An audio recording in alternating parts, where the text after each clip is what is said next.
आज का व्याख्यान कुछ विशेष तरह का है।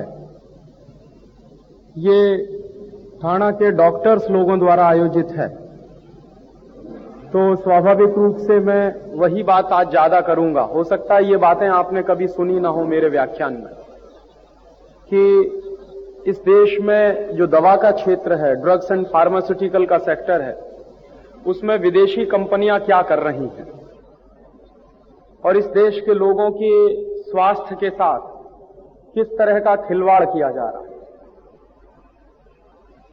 कुछ दिन के बाद भारत सरकार दिल्ली में पार्लियामेंट में एक बिल पारित करने जा रही है और वो बिल है पेटेंट एक्ट। ये हमारे यहां 1970 में एक कानून बना था जिसका नाम है इंडियन पेटेंट एक्ट। तो 1970 का जो इंडियन पेटेंट एक्ट का कानून है उसको बदलकर अब एक नया कानून भारत के पार्लियामेंट में पारित होने जा रहा है। शायद अगले 2-3 महीने में हो जाएगा। तो ये जो नया पेटेंट का कानून आ रहा है वो क्यों आ रहा है, और पुराना जो पेटेंट का कानून है हमारे देश में 1970 का, वो क्यों बदला जा रहा है। पेटेंट का माने होता है एक तरह का लीगल राइट, वैधानिक अधिकार।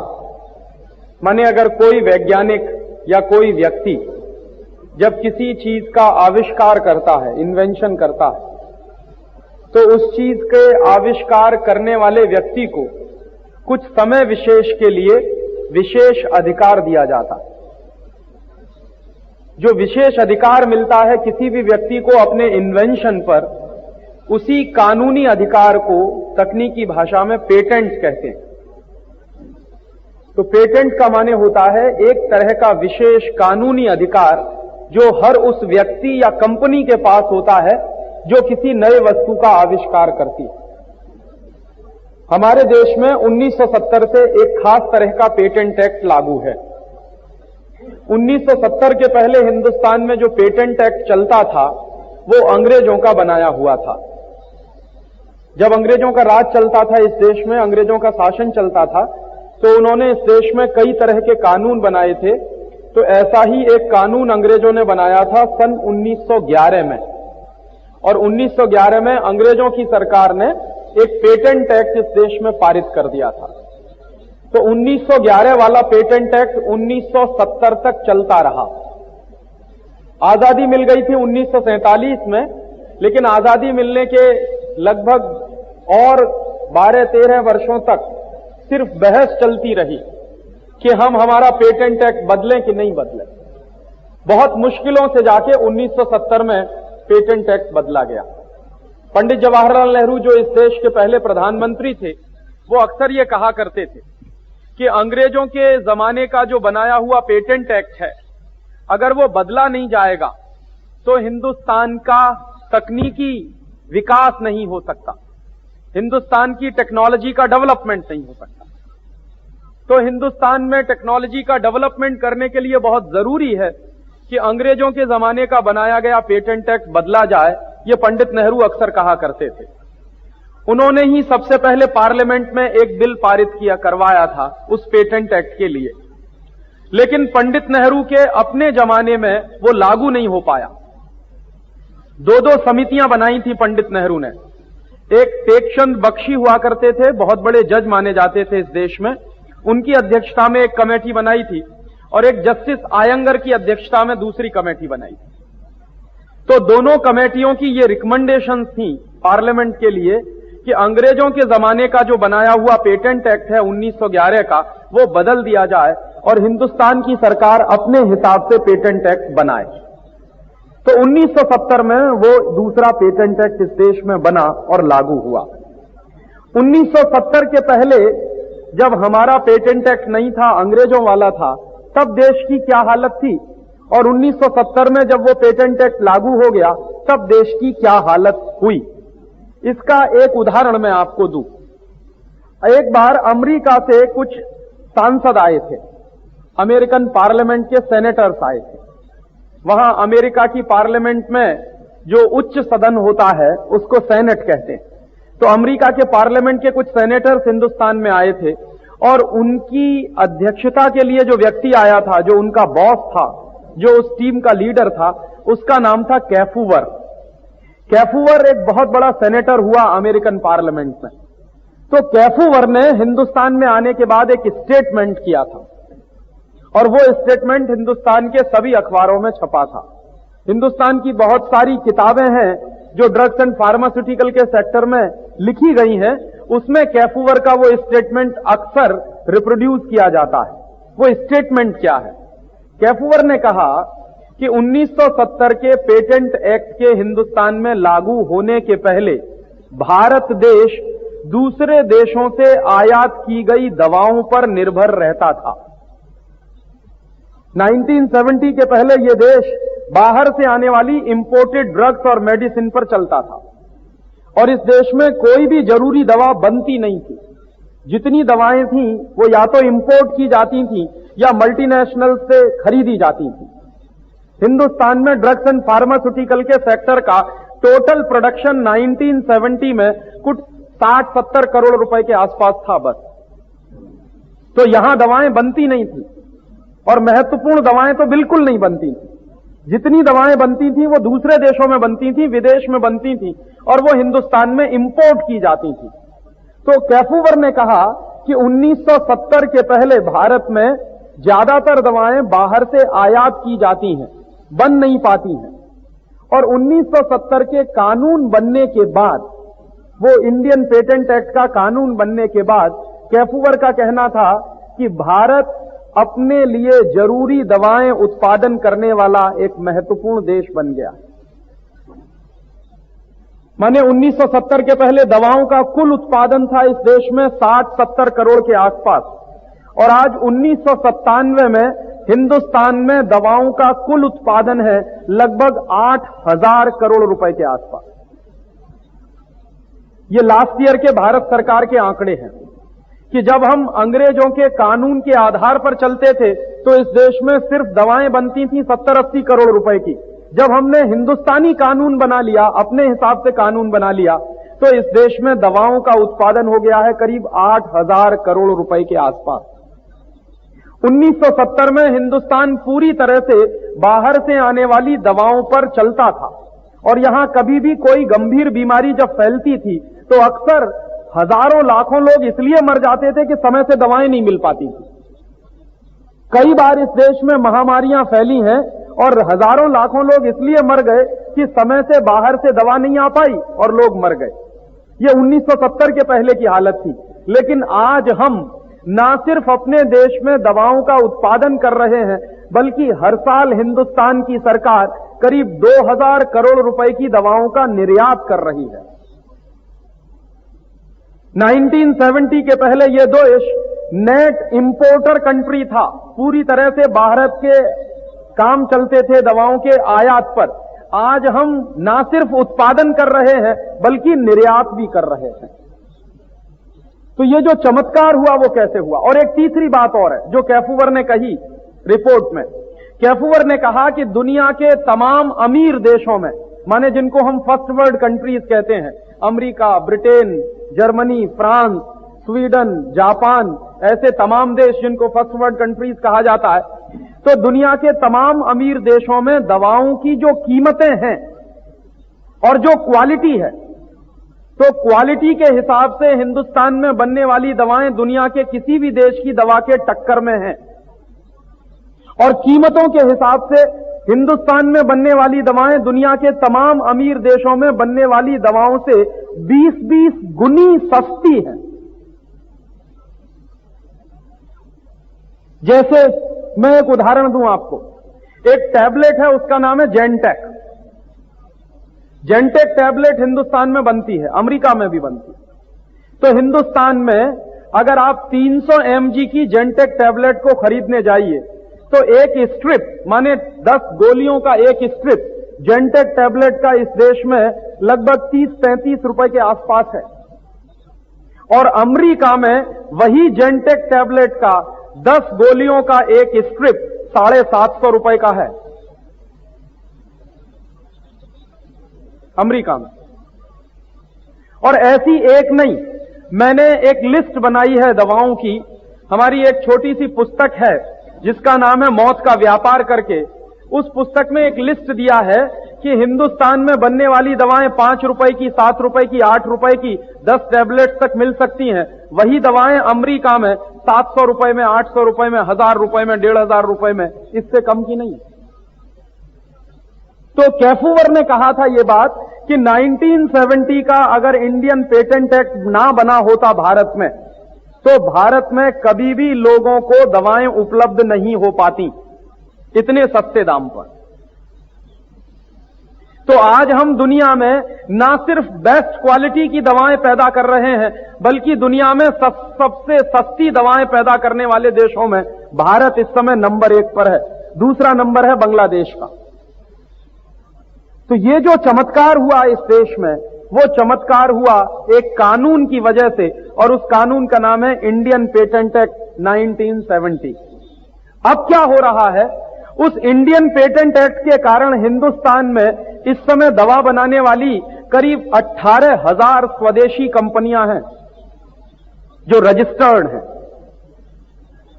अनरजिस्टर्ड की बात तो मैं कर नहीं सकता क्योंकि उनका कोई आंकड़ा उपलब्ध नहीं है। भारत सरकार का जो मंत्रालय है, स्वास्थ्य मंत्रालय के रिपोर्ट जो है वो ये बताते हैं कि सारे देश में 18,000 दवाएं बनाने वाली इंडियन कंपनीज हैं, प्रोडक्शन यूनिट्स हैं। जहां 1970 में दवा बनाने वाली मुश्किल से 2-4 कंपनियां होती थी, 10-12 प्रोडक्शन यूनिट्स होते थे। अब आज हमारे देश में दवाएं बनाने वाले 18,000 प्रोडक्शन यूनिट्स हैं जो रजिस्टर्ड हैं सरकार के यहां, जिनका रजिस्ट्रेशन है। तो ये जो चमत्कार हुआ है वो चमत्कार एक ही कारण से हुआ। हमारे यहां दुनिया की सबसे सस्ती दवाएं हैं, हमारे यहां दुनिया की बेस्ट क्वालिटी की मेडिसिन हैं, हमारे यहां दुनिया में R&D पर, इस देश में दवाओं पर जो खर्चा हो रहा है वो आप आश्चर्य करेंगे कि हमारा खर्चा दुनिया के तमाम देशों के खर्चे से कम जरूर है, लेकिन हमारे यहां क्वालिटी जो है उतनी ही अच्छी है जितनी अमेरिका में है या यूरोप के किसी दूसरे देश में। तो कम खर्चे में भी इस देश में R&D का काम चल रहा है, और कुछ बड़े पब्लिक सेक्टर हैं जिन्होंने बेहतरीन किस्म के R&D का काम इस देश में किया है, जैसे IDPL, Indian drugs pharmaceutical limited, Hindustan की सरकार का सबसे बड़ा पब्लिक सेक्टर है जिसने हिंदुस्तान में सबसे ज्यादा R&D का बेस इस देश में डेवलप किया। तो ये सारा का सारा चमत्कार हुआ है हिंदुस्तान में 1970 के इंडियन पेटेंट एक्ट के आधार पर। वो पेटेंट एक्ट ऐसा क्या कहता है जिससे हमारे देश में इतना बड़ा चमत्कार हो गया? जो 1970 का पेटेंट एक्ट है उसमें एक प्रोविजन है जो ये बताता है कि हिंदुस्तान के ड्रग्स एंड फार्मास्यूटिकल के सेक्टर में किसी भी दवा को प्रोडक्ट पेटेंट नहीं मिलता। यह हमारे यहां विशेष बात है। तो क्या होता है, हमारे यहां ड्रग्स एंड फार्मास्यूटिकल के सेक्टर में प्रोसेस पेटेंट तो मिलता है लेकिन प्रोडक्ट पेटेंट नहीं मिलता। यह प्रोसेस और प्रोडक्ट का फर्क क्या है, मैं आपको एक उदाहरण से समझाऊं। मान लीजिए कोई एक मेडिसिन बनानी है X, तो X मेडिसिन बनाने के लिए हो सकता है हमको A, B और C नाम के 3 तरह के केमिकल्स की जरूरत पड़े। तो हमने A को मिलाया B से, B को मिलाया C से, तो A + B + C = कोई एक मेडिसिन बन गई X। तो ये जो A, B और C को मिलाने का जो तरीका है, उनका जो रेशियो और प्रोपोर्शन होगा, वो पूरा का पूरा तरीका कहलाता है प्रोसेस। और A, B और C को मिलने के बाद जो प्रोडक्ट बन गया X, तो वो हो गया मेडिसिन। तो हमारे यहां क्या है उस पेटेंट एक्ट के आधार पर कि हमारे यहां प्रोसेस का पेटेंट तो है लेकिन जो प्रोडक्ट बना है उसका पेटेंट नहीं है। और हमारे यहां ड्रग्स एंड फार्मास्यूटिकल के सेक्टर में जो प्रोसेस का पेटेंट मिलता है उस पर जो पेटेंट की अवधि होती है वो मैक्सिमम 7 साल की है। 5 साल से लेकर 7 साल की अवधि तक के ही लिए ही पेटेंट इस देश में इशू किया जाता है। पेटेंट माने एक तरह का लीगल राइट। तो मान लीजिए आप एक कंपनी चलाते हैं उदाहरण के लिए, और आपने कोई एक दवा इंट्रोड्यूस की बाजार में, एक नई दवा बनाई, तो उस नई दवा के प्रोसेस पर आपको 7 साल के लिए पेटेंट मिल जाएगा। 7 साल के बाद आपका पेटेंट खत्म हो जाएगा। तो 7 साल के लिए आपको जो पेटेंट मिलेगा, उस 7 साल के पेटेंट पर आपके जैसे प्रोसेस से कोई दूसरी कंपनी दवा नहीं बनाएगी। आपसे अलग कोई एक तीसरा प्रोसेस वो बनाएगी। आपने मान लीजिए A+B+C एक प्रोसेस डेवलप किया है, तो दूसरी कोई कंपनी होगी वो A'+B'+C' कोई एक दूसरा प्रोसेस डेवलप करेगी।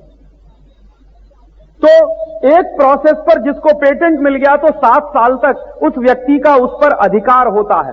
जब तक वो व्यक्ति या कंपनी अपना अधिकार किसी दूसरे व्यक्ति और कंपनी को ट्रांसफर नहीं कर देता, तब तक उस प्रोसेस से दूसरा कोई आदमी दवा नहीं बना सकता। यह हमारा कानून है। तो हमारे यहां क्या हुआ कि दवा मान लीजिए X है, लेकिन X दवा को बनाने के लिए हो सकता है 20 प्रोसेस हो इस देश में। क्योंकि हमने प्रोसेस का पेटेंट दिया, तो उससे नतीजा क्या निकला? उससे नतीजा यह निकला कि एक ही दवा को अलग अलग कंपनियों ने अलग अलग तरीके से तैयार किया। उनके कॉम्बिनेशंस और परमुटेशंस बदल दिए, अलग अलग तरीके से एक ही दवा उन्होंने तैयार की। तो नतीजा क्या निकला कि जब एक ही दवा को मान लीजिए 20 कंपनी बना रही है, तो मार्केट में कंपटीशन है, और उस कंपटीशन के कारण दवाओं के दाम नीचे आए। 1970 के पहले क्या थी? पूरी मोनोपोली थी मार्केट में। बाहर से आने वाली इंपोर्टेड ड्रग्स पर हम जिंदा रहते थे, तो मार्केट में पूरी मोनोपोली थी। 1970 के बाद जब यह पेटेंट एक्ट पारित हो गया, तो कंपटीशन आया मार्केट में, क्योंकि 20 कंपनियां 25 कंपनियां एक ही दवा को और 25 तरीके से बना रही हैं। तो जैसे जैसे कंपटीशन बढ़ा मार्केट में, वैसे वैसे दामों में कमी आती गई दवाओं में, और क्वालिटी डेवलप होती चली गई। इसलिए आज हिंदुस्तान में 18,000 प्रोडक्शन यूनिट्स हैं। और शायद आपको जानकर आश्चर्य होगा कि एक एक मेडिसिन को हिंदुस्तान में 50-50 कंपनियां बनाती। दवा एक ही है, ब्रांड नेम अलग अलग हो सकते हैं उससे। एक कंपनी ने मान लीजिए एक ब्रांड नेम दे रखा है, उसी दवा का दूसरी कंपनी ने दूसरा ब्रांड नेम दे रखा। दोनों कंपनियों का प्रोसेस अलग है बनाने का, लेकिन प्रोडक्ट सेम है। और अगर प्रोडक्ट सेम है तो उसके एंड पॉइंट के जो रिजल्ट्स हैं वो भी सेम होंगे, नतीजे भी एक जैसे होंगे। तो ये हमारे यहां जो 1970 का पेटेंट एक्ट लागू हुआ, उसकी वजह से ये चमत्कार हुआ इस देश में। हमारे यहां प्रोसेस पेटेंट है, प्रोडक्ट पेटेंट नहीं दिया जाता। मान लीजिए प्रोडक्ट पेटेंट होता तो क्या होता? अगर हमने प्रोडक्ट पेटेंट दिया होता तो जो मेडिसिन है उस पर भी पेटेंट हो जाता किसी दूसरे व्यक्ति का। और अगर मेडिसिन पे पेटेंट हो जाता तो जिस कंपनी के पास प्रोडक्ट पेटेंट होता, बस वही कंपनी मार्केट में उस दवा को बेचती, और दूसरी कोई भी कंपनी उस दवा को बेच नहीं सकती थी। तो एक ही कंपनी की मोनोपोली होती पूरे मार्केट में, एकाधिकार होता। और मोनोपोली जो होती है तो आप जानते हैं कि एक्सप्लॉयटेशन जबरदस्त होता है। हर कंपनी अपने दाम इतने ज्यादा बढ़ा देती है कि दूसरी कंपनी वो दवा बना नहीं सकती और बेच नहीं सकती, इसलिए वो मुश्किल हो जाती है। मोनोपोली इसलिए खराब मानी जाती है। तो 1970 का पेटेंट एक्ट जब आया तो मोनोपोली टूटी और कंपटीशन आया, डाइवर्सिफिकेशन आया, और बहुत तेजी से इस देश में ड्रग्स एंड फार्मास्यूटिकल के प्रोडक्शन का काम बढ़ा। अब क्या चल रहा है? अमेरिका की तमाम ऐसी कंपनियां हैं जो दवा बनाने के क्षेत्र में हिंदुस्तान में भी हैं, ब्रिटेन की भी कुछ कंपनियां हैं, वो भारत सरकार पर पिछले कई वर्षों से दबाव डाल रही हैं कि वो 1970 का जो पेटेंट एक्ट है उसको बदल दे। कौन कौन ऐसी कंपनियां हैं? अमेरिका की एक कंपनी, उसका नाम है फाइजर। ब्रिटेन की एक कंपनी है, उसका नाम है ग्लैक्सको। तो ये जो फाइजर और ग्लैक्सको नाम की एक कंपनी है, एक कंपनी है उसका नाम है स्मिथलाइन बीकम, स्विस कंपनी। तो ये फाइजर है, ग्लैक्सको है, सीवा गायगी है, सेंडोज है, स्मिथलाइन बीकम है, ये तमाम मल्टीनेशनल कंपनियां हैं जो भारत सरकार पर दबाव डाल रही हैं कि 1970 का जो इंडियन पेटेंट एक्ट है उसको बदल दिया जाए। तो वो क्या चाहते हैं? वो चाहते हैं कि 1970 के इंडियन पेटेंट एक्ट में जो प्रोसेस पेटेंट की बात कही गई है उसके साथ साथ प्रोडक्ट पेटेंट भी ले आया जाए। और दूसरी बात वो ये चाहते हैं कि हमारे यहां जो पेटेंटेबिलिटी की अवधि है, माने कितने समय के लिए पेटेंट मिल सकता है, तो मैक्सिमम 7 साल के लिए मिलता है। तो अमेरिकन और यूरोपियन मल्टीनेशनल कंपनियां चाहती हैं कि कम से कम हिंदुस्तान में 20 साल के लिए पेटेंट मिले। तो इसका माने क्या होगा? अगर भारत सरकार अमेरिका की और ब्रिटेन की कंपनियों के सामने सरेंडर करके 1970 के इंडियन पेटेंट एक्ट को बदल दे और अमेरिकी कंपनियां और ब्रिटेन की कंपनियां जैसा चाहती हैं वैसा पेटेंट एक्ट बना दे, तो हिंदुस्तान में प्रोसेस पेटेंट के साथ साथ प्रोडक्ट पेटेंट भी आ जाएगा। और प्रोसेस और प्रोडक्ट पेटेंट के साथ साथ एक एक पेटेंट की अधिकतम अवधि कम से कम 20 साल की होगी। तब इसका माने क्या है? किसी एक खास दवा को जिस कंपनी के पास उसका पेटेंट है वो कंपनी कम से कम 20 साल तक मार्केट में अपनी मोनोपोली में उस दवा बेचेगी। और अगर 20 साल तक एक ही कंपनी की मोनोपोली रहे मार्केट में किसी एक पर्टिकुलर दवा के लिए, तब आप अंदाजा कर सकते हैं कि वो कंपनी कितना लूटेगी, क्योंकि आपके पास कोई विकल्प नहीं होगा कि सिवाय उस दवा के आप कोई दूसरी दवा खरीद नहीं सकते। और आप चूंकि एक डॉक्टर हैं तो आपके पास एक दूसरा संकट भी होगा कि एक ही कंपनी की जब दवा है मार्केट में तो सिवाय उस दवा के आप दूसरी दवा प्रेस्क्राइब नहीं कर सकते। और तब वो कंपनी अपनी मोनोपोली का फायदा उठाकर हो सकता है जेंटेक टैबलेट के 10 टैबलेट के स्ट्रिप को जो अमेरिका में दाम है 750-800 रुपए, उसी दाम पर हिंदुस्तान में बिके, क्योंकि जेंटेक बहुत जरूरी टैबलेट है, एसेंशियल ड्रग्स में आती है। हिंदुस्तान की सरकार ने एक लिस्ट बनाई है जिसमें 117 मेडिसिन हैं जो 100% एसेंशियल मानी जाती हैं।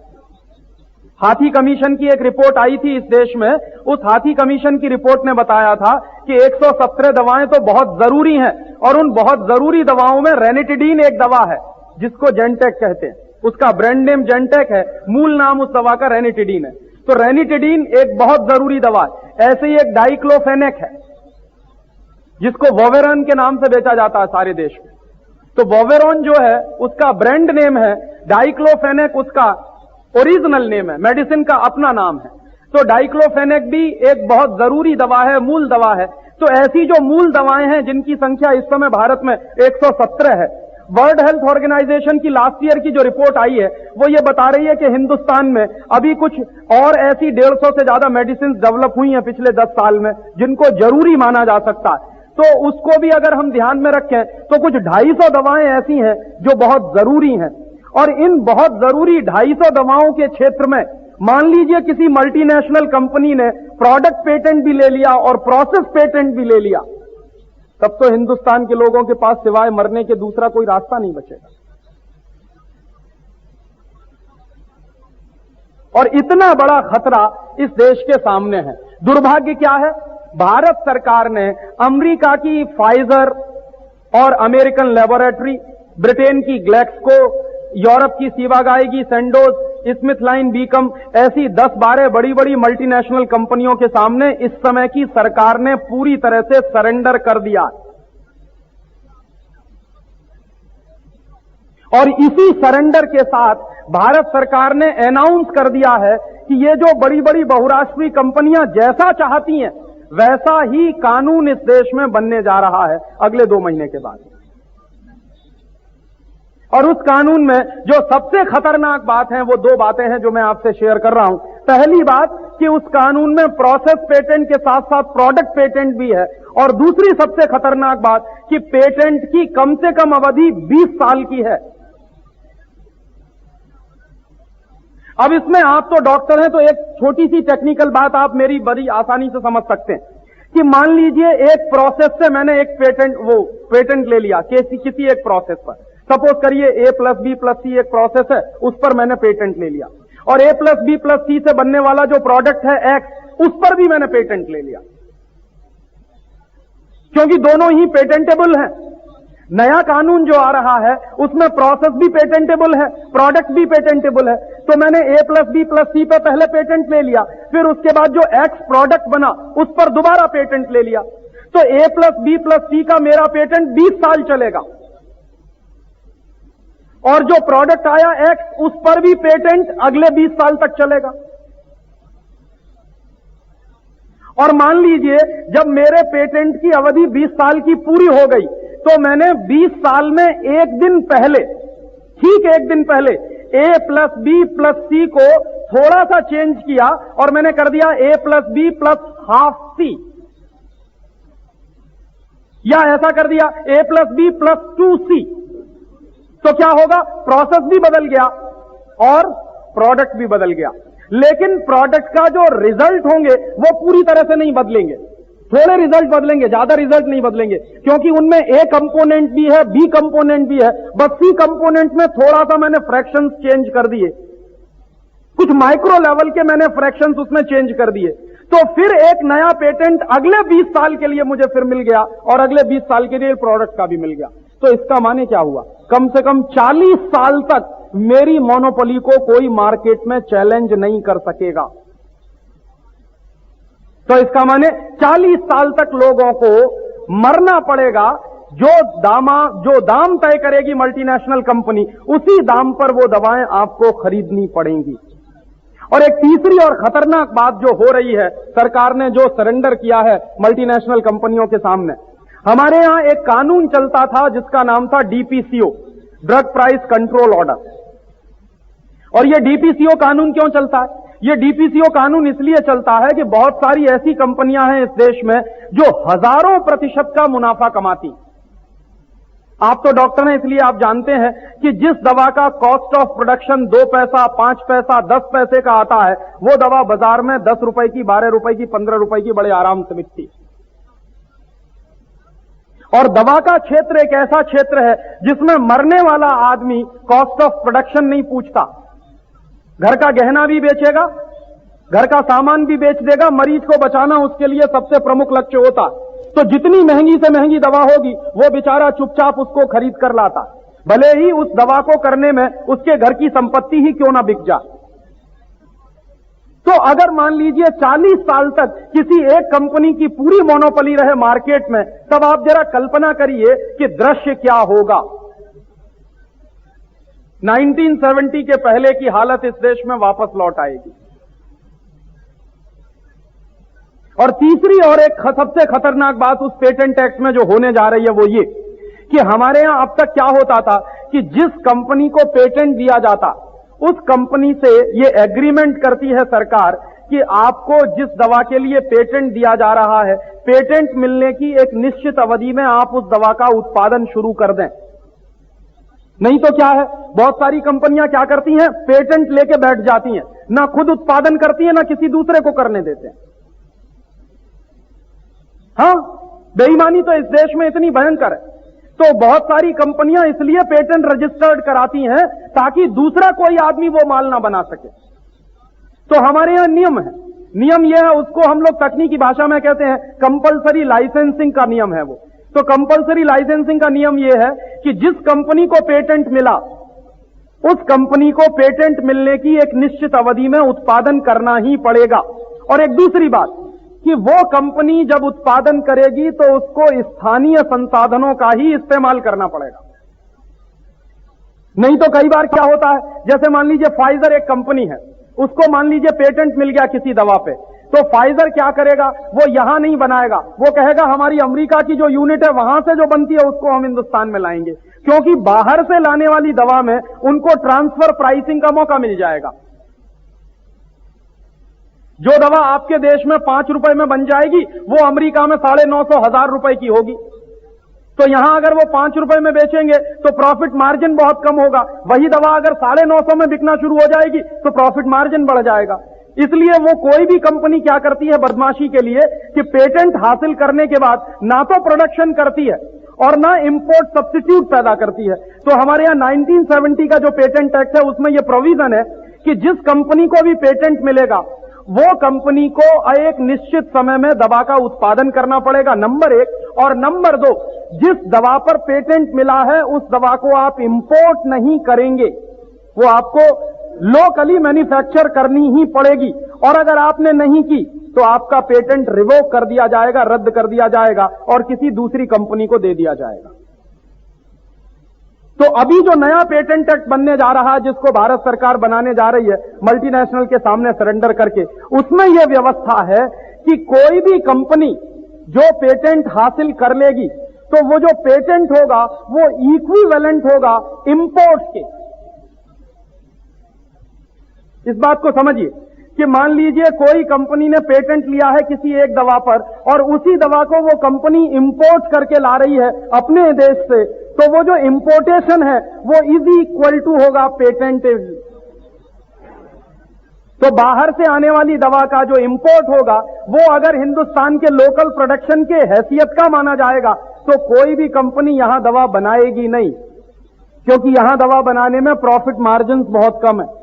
इसलिए वो सारी की सारी दवाओं को बाहर से इंपोर्ट करके हिंदुस्तान में डंप करने का ही काम शुरू करेंगे, जो 1970 के पहले चलता था। और इससे भी ज्यादा एक खतरनाक चीज उस पेटेंट एक्ट में जो आ रही है, भारत सरकार जिसको बना रही है और पार्लियामेंट में जो आने वाला है अगले महीने, वो ये है कि बाहर की कंपनियां जो हिंदुस्तान के मार्केट में आकर इर्रेशनल और इररेलीवेंट ड्रग्स बनाती रहती हैं। आप तो डॉक्टर हैं इसलिए आप जानते होंगे, इस समय हिंदुस्तान के मार्केट में 84,000 फॉर्मुलेशंस हैं प्रेजेंट इंडियन मार्केट में, और उन 84,000 फॉर्मुलेशंस में हाथी कमेटी की रिकमेंडेशंस के अनुसार और WHO की रिपोर्ट के अनुसार सिर्फ 250 दवाएं हैं जो जरूरी हैं। तो बाकी की सारी दवाएं जो हैं वो गैर जरूरी हैं, बेकार हैं, इररेलीवेंट हैं, इर्रेशनल हैं। लेकिन इस देश में दुर्भाग्य क्या है कि जितनी मल्टीनेशनल कंपनियां हैं वो सबसे ज्यादा इर्रेशनल और इररेलीवेंट ड्रग्स ही बना रही हैं। और ऐसी दवाएं इस देश में सबसे ज्यादा बिक रही हैं जिनकी शायद हमको कोई जरूरत नहीं है, जो जबरदस्ती खिलाई जाती हैं। और all India institute of medical council में, वो all India institute of medical science Delhi में मेरे कुछ दोस्त हैं जो मेरे साथ पढ़ते थे इलाहाबाद यूनिवर्सिटी में, बाद में वो बायो ग्रुप में चले गए और डॉक्टर हो गए। मैं इंजीनियरिंग में चला गया और इस फील्ड में आ गया। तो अभी मेरे 2 दोस्त हैं जो वहां के R&D में बहुत गहरे जुड़े हुए हैं। तो उन्होंने एक रिसर्च पेपर तैयार किया जिसको हमारे यहां एक मेडिको फ्रेंड सर्किल होता है, हिंदुस्तान के तमाम शहरों में डॉक्टरों ने एक सोसाइटी बनाई हुई है जिसका नाम है मेडिको फ्रेंड सर्किल सोसाइटी। तो उनका हर साल एक कन्वेंशन होता। तो लास्ट ईयर का जो कन्वेंशन हुआ था उसमें मैं गया था। उसमें ऑल एम्स के 2 डॉक्टरों ने, जो मेरे मित्र भी रह चुके हैं, एक पेपर प्रोड्यूस किया जिसमें उन्होंने कहा कि हिंदुस्तान में सबसे ज्यादा इर्रेशनल और इररेलीवेंट ड्रग्स इस समय बन रही हैं। दुनिया के तमाम देशों में जिन दवाओं को बनाने पर पाबंदी लगी हुई है वो दवाएं हिंदुस्तान में धड़ल्ले से बन रही हैं और बिक रही हैं। जिन दवाओं को खाना जहर माना जाता है वो दवाएं हिंदुस्तान में ना सिर्फ बिक रही हैं बल्कि ऐसी कंपनियों को करोड़ों करोड़ों रुपए के फायदे हैं। और ऐसी कितनी दवाएं हैं? तो वो जो रिसर्च पेपर उन्होंने प्रोड्यूस किया, उस रिसर्च पेपर में उन्होंने कुछ 515 दवाओं की एक लिस्ट दी है। उसमें से मैं आपको कुछ नाम पढ़ के सुनाऊं, बड़ी इंटरेस्टिंग लिस्ट है। All India institute of medical science के 2 सीनियर डॉक्टरों का रिसर्च है। उसमें उन्होंने जो मजेदार लिस्ट है उसके 2 हिस्से हैं। पहला हिस्सा यह है कि हिंदुस्तान में कितनी ऐसी दवाएं हैं जो इर्रेशनल और इररेलीवेंट हैं, और दूसरी लिस्ट उसका रिसर्च पेपर का हिस्सा है कि हिंदुस्तान में ऐसे कितने हेल्थ टॉनिक्स हैं जो कुछ भी हेल्थ नहीं देते।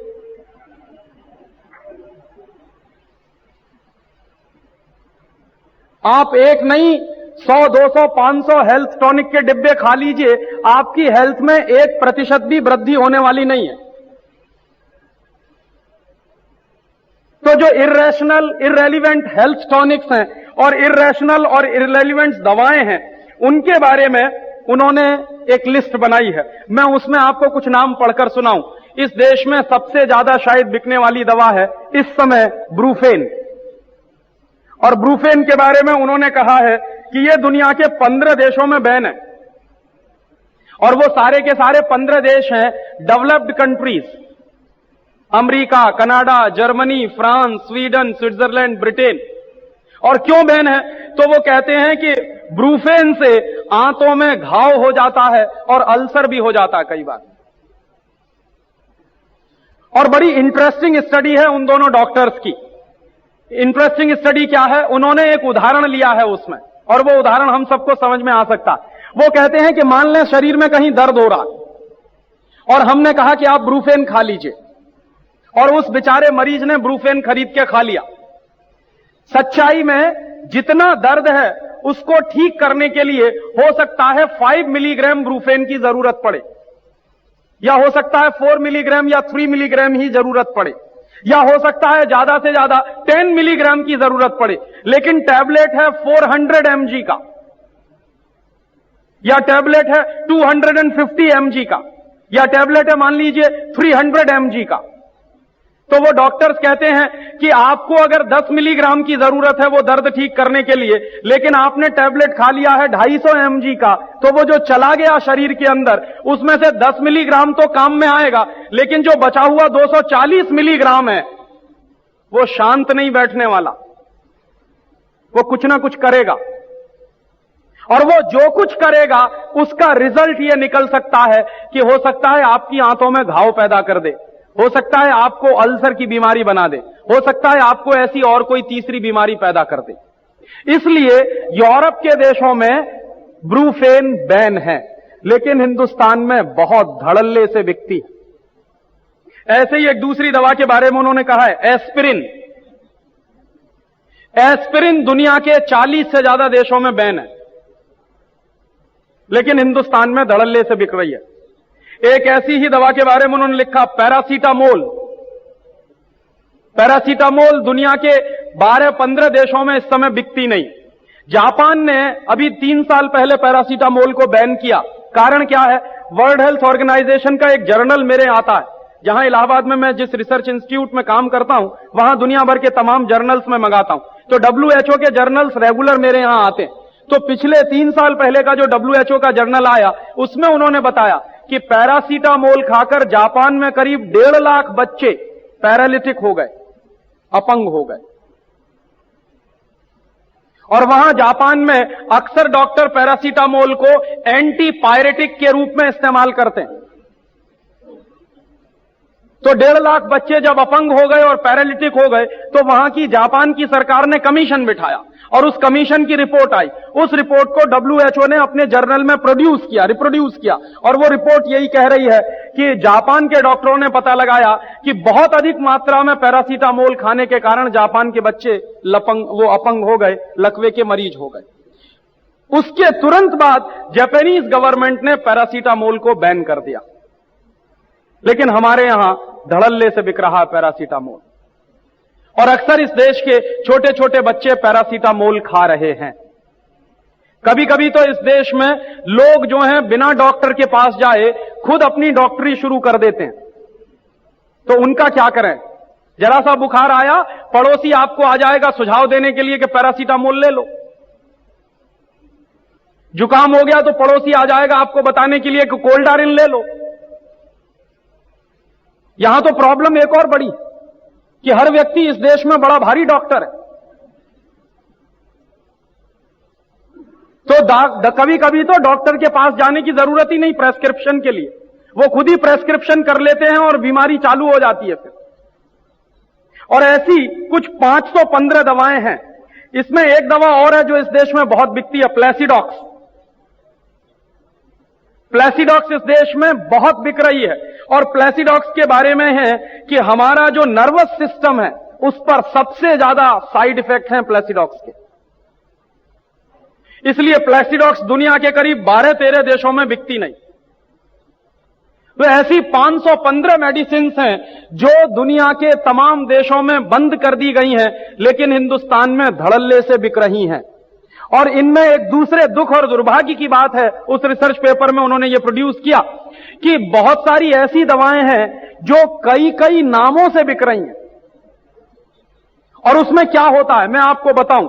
जैसे हम कभी बीमार पड़ जाते हैं, डॉक्टर साहब के पास गए, डॉक्टर साहब ने कोई प्रेस्क्रिप्शन लिखा, हमने वो खरीद के खाया, असर नहीं हुआ। दोबारा डॉक्टर साहब के पास गए कि डॉक्टर साहब उस दवा का तो कोई असर नहीं हुआ। डॉक्टर साहब ने दवा का नाम बदल दिया, फिर हमने खाया, फिर भी असर नहीं हुआ। फिर तीसरी बार चले गए डॉक्टर साहब के पास कि कोई असर नहीं है, तो फिर एक तीसरा प्रेस्क्रिप्शन आया, तो पता चला 10 प्रेस्क्रिप्शन बदले और एक भी दवा का असर नहीं हुआ। कारण क्या है? डॉक्टर साहब नाम बदलते गए लेकिन दवा एक ही थी।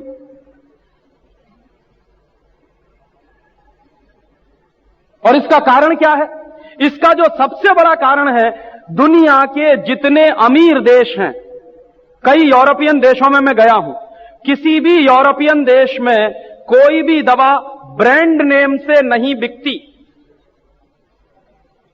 सारी दवाएं उनके ओरिजिनल नाम से बिकती। ब्रांड नेम कहीं ब्रैकेट में पड़ा रहता है, लेकिन ओरिजिनल नेम पहले रहता है, तो उससे पता चल जाता है कि दवा क्या है। यहां क्या है कि ब्रांड नेम से दवाएं बिकती हैं, ओरिजिनल नेम मालूम नहीं होता। ज्यादातर डॉक्टरों को भी नहीं मालूम होता और पेशेंट्स को भी नहीं मालूम होता।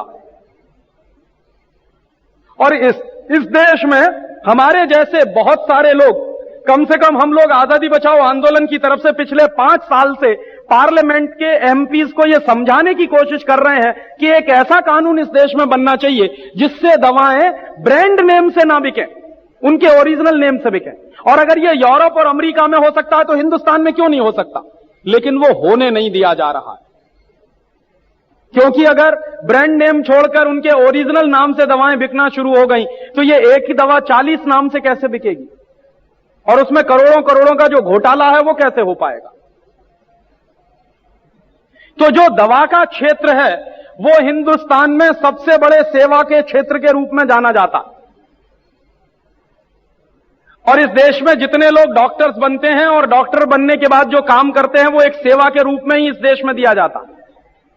तो उस सेवा के क्षेत्र में लोगों की जान के साथ खिलवाड़ करके कुछ करोड़ रुपए का मुनाफा कमाना है, अगर ये प्रवृत्ति पैदा हो रही है और सबसे ज्यादा ये प्रवृत्ति मल्टीनेशनल्स में आ रही है, तो इस देश के लिए बहुत बड़े खतरे की निशानी है ये। और मान लीजिए अगर ये चीजें हो गई, अभी तक तो मैं आपसे संभावना व्यक्त कर रहा हूं, लेकिन हो सकता है 2 महीने के बाद यह कानून पारित हो जाए। तो 2 महीने के बाद अगर यह कानून पारित हो गया तो आप इसकी कल्पना नहीं कर सकते कि इस देश में दवाओं की कीमतें कितनी तेजी से बढ़ेंगी।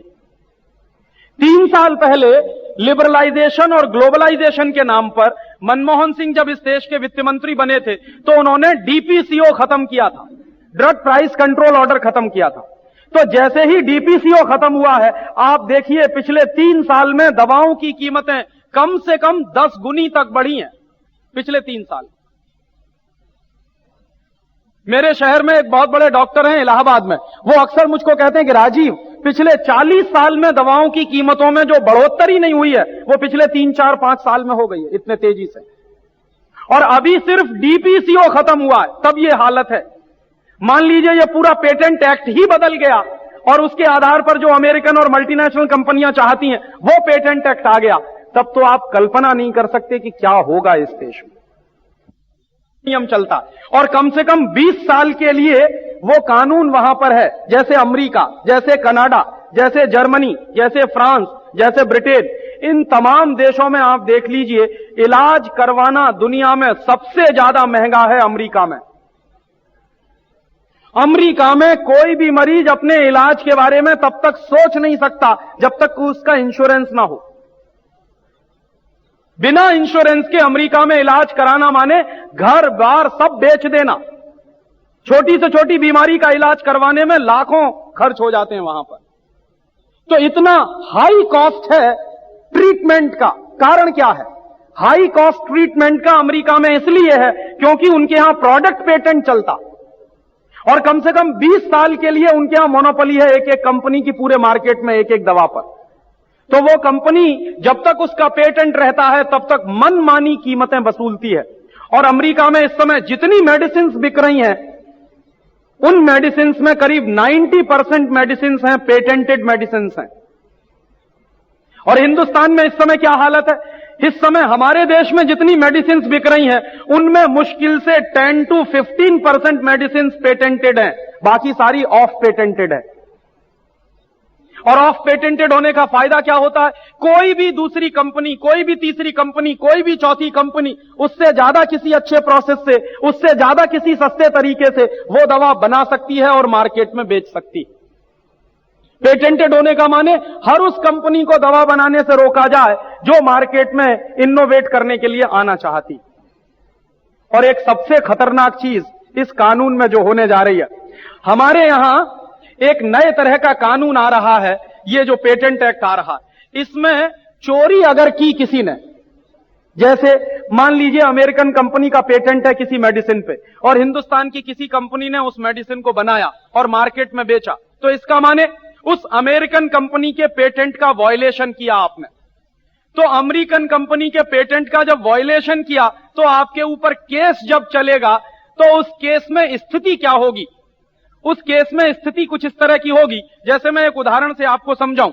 मान लीजिए मेरी घड़ी है, ये घड़ी आपने चोरी की, तो मैं कोर्ट में जाऊंगा और मुकदमा करूंगा आपके खिलाफ और मैं सिद्ध करूंगा कोर्ट में जाकर कि आपने मेरी घड़ी चुराई है। अब जो नया पेटेंट एक्ट आने जा रहा है उसमें क्या होगा? जिस आदमी ने आरोप लगाया, जैसे मैंने आरोप लगाया आपके ऊपर कि आपने चोरी की है, हमारे पेटेंट के वायलेशन का काम आपने किया, तो उस समय स्थिति क्या होगी? नए पेटेंट एक्ट में जो प्रोविजन है उसका टाइटल है reversal of burden of proof. इसका माने क्या? इसका माने यह है कि अगर मैंने आपके ऊपर आरोप लगाया कि आपने मेरी घड़ी चुराई है, तो आपको सिद्ध करना है कोर्ट में कि आपने घड़ी चुराई है कि नहीं चुराई है। मैं नहीं सिद्ध करूंगा, मैं तो कोर्ट में आपके ऊपर आरोप लगाकर छुट्टी हो गई मेरी तो, और मैं जो चाहूंगा वो करूंगा। आप मरते रहिए, खटते रहिए ये सिद्ध करने के लिए कि आपने चोरी की है कि नहीं की है। माने जो चोर होगा उसको सिद्ध करना पड़ेगा कि आप चोर हैं कि भले आदमी। जो आरोप लगाएगा वो सिद्ध नहीं करेगा, जो आरोपी होगा उसको सिद्ध करना पड़ेगा कि मैंने चोरी की है या नहीं की है। ऐसी स्थिति में क्या होगा? ऐसी स्थिति में बहुत अच्छा एक तमाशा इस देश में चलेगा कि अमेरिकन कंपनियों की जो कॉम्पिटिटर होंगी इंडियन मार्केट में, जैसे फाइजर है, फाइजर का कॉम्पिटिटर मान लीजिए सिप्ला है, या फाइजर का कॉम्पिटिटर मान लीजिए रेनबैक्सी है, या फाइजर का कॉम्पिटिटर मान लीजिए डॉक्टर रेड्डीज लेबोरेटरी है हैदराबाद वाला, या ऐसी 10-5 और कंपनियां हैं। तो फाइजर क्या करेगा? उन 10-5 कंपनियों पर एक साथ आरोप लगाएगा कि इन्होंने हमारे पेटेंट की चोरी की है। जैसे ही वो आरोप लगेगा वैसे ही reversal of burden of proof के प्रोविजन के साथ उन तमाम स्वदेशी कंपनियों के अपने प्रोडक्शन बंद करने पड़ेंगे और वो कोर्ट में जाके फैसले की स्थिति तक आपको अपने मार्केट से आउट होना पड़ेगा। और उतने साल में मान लीजिए 5 साल मुकदमा चला या 10 साल मुकदमा चला, तो फाइजर पूरे मार्केट में अपनी मोनोपोली एस्टेब्लिश करेगा। और इस देश में आप जानते हैं कि कोई भी केस का फैसला 20-25 साल से पहले होता नहीं। छोटे से छोटे केस के लिए आप सुप्रीम कोर्ट में चले जाइए, कम से कम आपको 15-20 साल तो बड़े आराम से गुजर जाएंगे, आपके केस का फैसला ही नहीं होने वाला। तो अमेरिका की जो कंपनियां हिंदुस्तान में अपनी मोनोपोली एस्टेब्लिश करने की कोशिश करेंगी, उनके लिए तो बिल्कुल खुला हुआ रास्ता है कि वो जिस कंपनी पर चाहे आरोप लगा दें। Reversal of burden of proof के तहत हिंदुस्तानी कंपनी को अपना प्रोडक्शन बंद करना पड़ेगा और उतने समय के लिए मार्केट पर पूरी मोनोपोली अमेरिकन या यूरोपियन कंपनी की होगी जिसने आरोप लगाया। दुनिया में यह कानून कहीं भी नहीं चलता। Reversal of burden of proof का कोई कानून नहीं। हमेशा जो आरोप लगाता है उसको सिद्ध करना पड़ता है कि दूसरे ने चोरी की है या नहीं की है। अब एक नया नियम इस देश में आ रहा है कि चोरी करने वाले को सिद्ध करना पड़ेगा कि आपने चोरी की है या नहीं की। ऐसी स्थिति में हिंदुस्तान का क्या हो सकता है? मैं मेरी बात नहीं कहता। हिंदुस्तान में इस समय जो राष्ट्रपति हैं, जिनका नाम है KR नारायणन, ये पहले उपराष्ट्रपति रह चुके। तो जब KR नारायणन साहब उपराष्ट्रपति हुआ करते थे तो उस समय एक स्टेटमेंट उन्होंने दिया था दिल्ली में, वो मुझे अभी भी याद है। IIT में एक कन्वोकेशन हुआ था, दिल्ली IIT में, और चांस की बात यह थी कि मैं गया था उस कन्वोकेशन में उनका व्याख्यान सुनने के लिए। तो as a vice president of India KR Narayanan साहब ने कहा कि हिंदुस्तान में 1970 का जब से पेटेंट एक्ट आया तब से हिंदुस्तान की जो कुल आबादी है उसका 30% आबादी ही दवा खरीद रही है।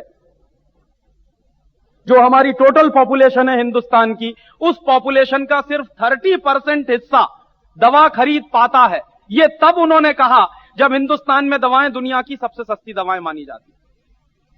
यह स्टेटमेंट उनका उस समय का है जब हिंदुस्तान में अपना पेटेंट एक्ट चलता है और हम ना सिर्फ बेस्ट क्वालिटी की दवाएं पैदा करते हैं बल्कि हिंदुस्तान में हम सबसे सस्ती दवाएं पैदा करते हैं। तब भी हिंदुस्तान की कुल आबादी का 30% हिस्सा ही दवा खरीद पाता है।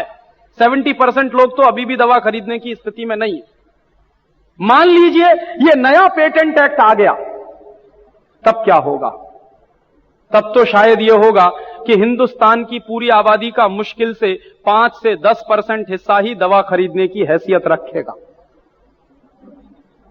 क्योंकि दाम इतने तेजी से बढ़ेंगे और हमारे पास उन दामों को रोकने के लिए कोई कानून नहीं होगा, क्योंकि कानून जो था वो पहले से ही हटा दिया है बीपीसीओ का। और तब इस देश में कभी आप कल्पना करिए कि मान लीजिए कोई एक पर्टिकुलर मेडिसिन है और उस पर्टिकुलर मेडिसिन पर किसी विदेशी कंपनी का अधिकार है और उस विदेशी कंपनी को मान लीजिए 20 साल के लिए पेटेंट राइट मिला हुआ है प्रोसेस का और प्रोडक्ट का, और बाय द वे हिंदुस्तान में सूरत जैसी स्थिति पैदा हो जाए जो कुछ साल पहले हुई थी। अब वो प्लेग था या क्या था इसकी डिबेट में मैं नहीं जाना चाहता, लेकिन कुछ तो था। और मान लीजिए जो दिल्ली में लास्ट ईयर पैदा हुआ था डेंगू की स्थिति, वो स्थिति हिंदुस्तान के 10-15 शहरों में पैदा हो गई है और किसी एक कंपनी के पास ही डेंगू की मेडिसिन है या किसी एक कंपनी के पास ही प्लेग की मेडिसिन है और उस कंपनी के पास 20 साल के लिए प्रोडक्ट और प्रोसेस दोनों पेटेंट के राइट्स हैं। तो सूरत जैसी स्थिति में, दिल्ली के डेंगू जैसी स्थिति में मान लीजिए वो कंपनी अपनी दवा का दाम 100 गुना बढ़ा दे, तब आपके पास कोई विकल्प नहीं है, या तो मरिए या 100 गुनी महंगी दवा खरीदिए और अपना इलाज कराइए। और मान लीजिए कभी युद्ध की स्थिति हो, कभी मान लीजिए हमारा किसी दूसरे देश से झगड़ा हो गया हो और कोई बहुत बड़ी नेशनल क्राइसिस इस देश में पैदा हो गई हो, युद्ध की स्थिति हो। जैसे मैं आपको एक सॉलिड एग्जांपल दूं, इराक की हालत इस समय बहुत खराब है। इराक की हालत खराब क्यों है? क्योंकि इराक के ऊपर प्रतिबंध लगे हुए हैं, अमेरिका के और यूरोप के देशों ने प्रतिबंध लगाए हुए हैं।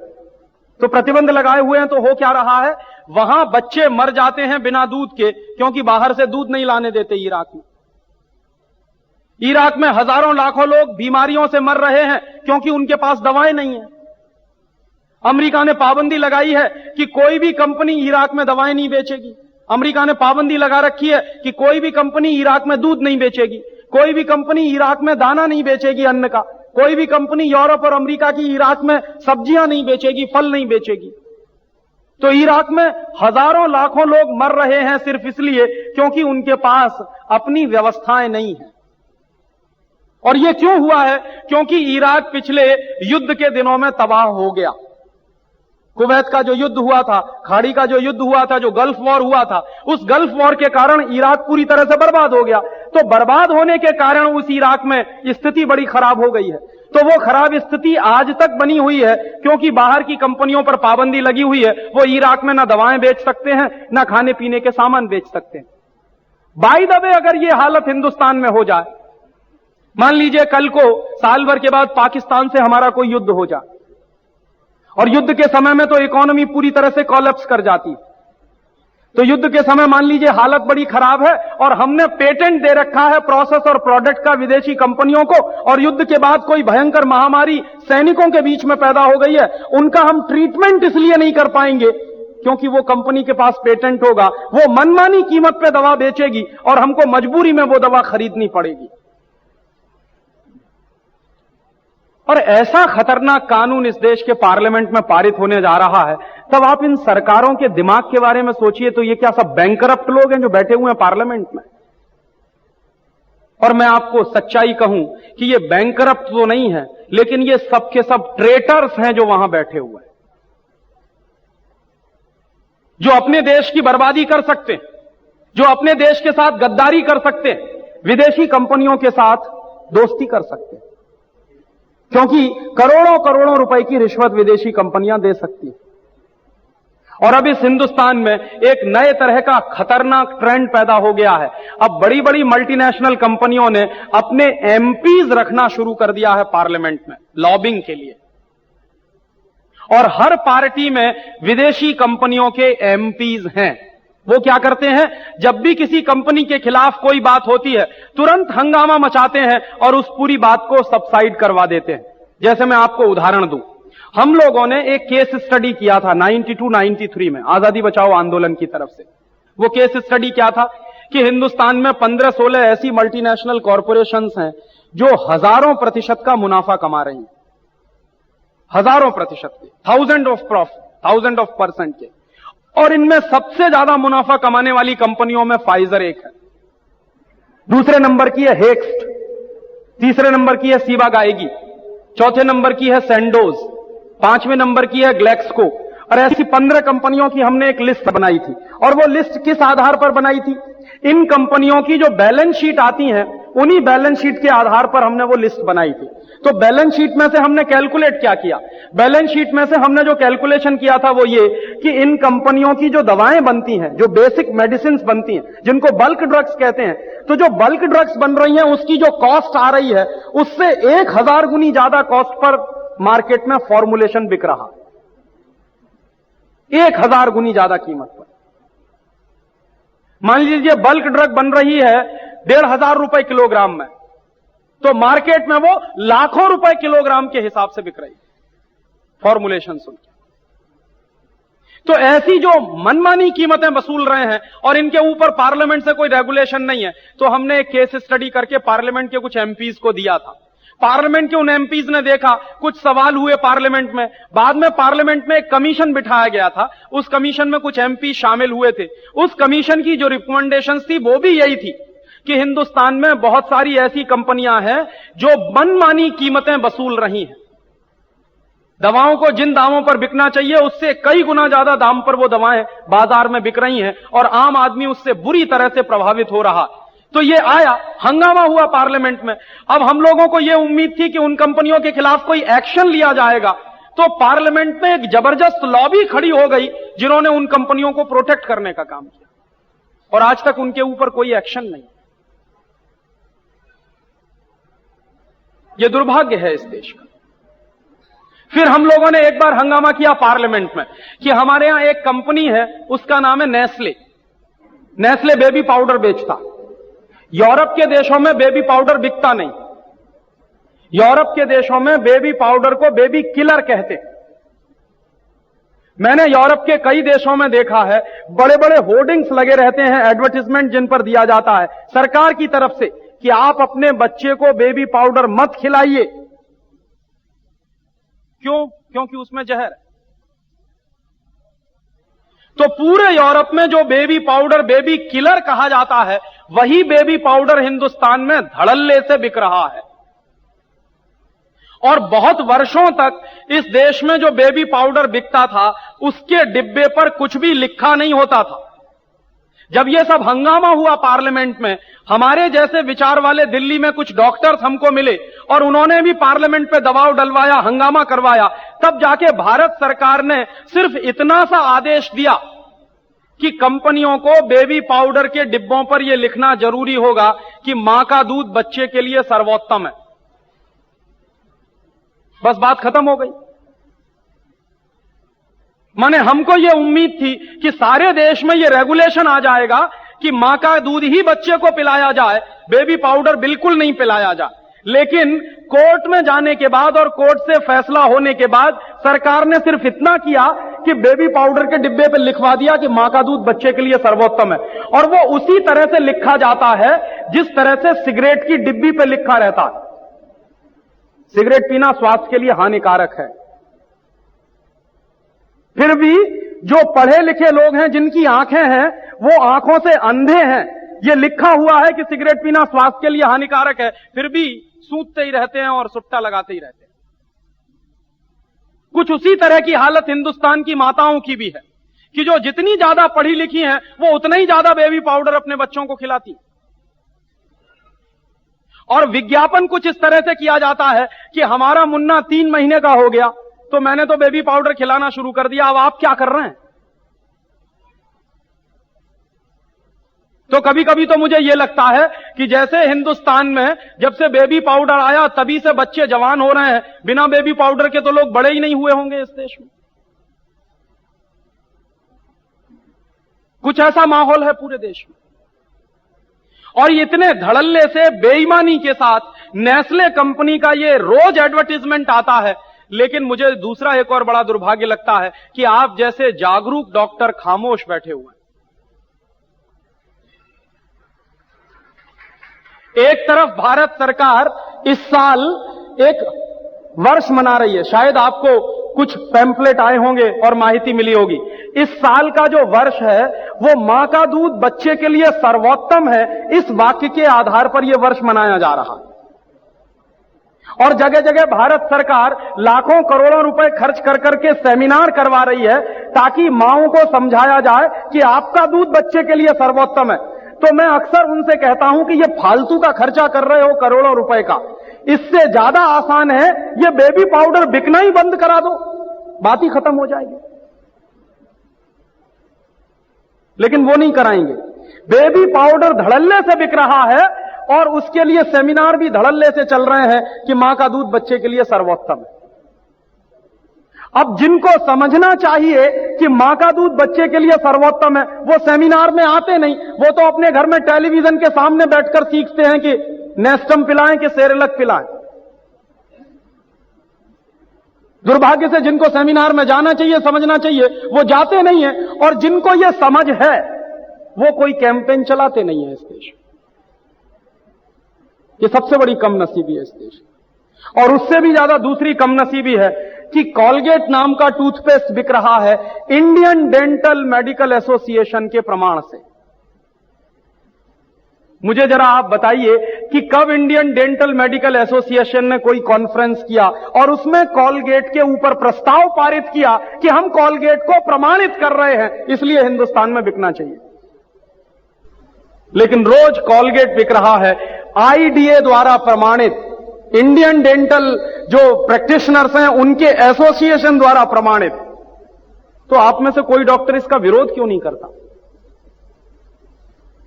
कोई डेंटिस्ट खड़ा होकर इस झूठ को झूठ क्यों नहीं बोलता? और क्यों नहीं सुप्रीम कोर्ट और हाई कोर्ट में जाकर इस बात को चैलेंज करता? हम तो इसलिए नहीं कर सकते क्योंकि मैं डेंटिस्ट नहीं हूं।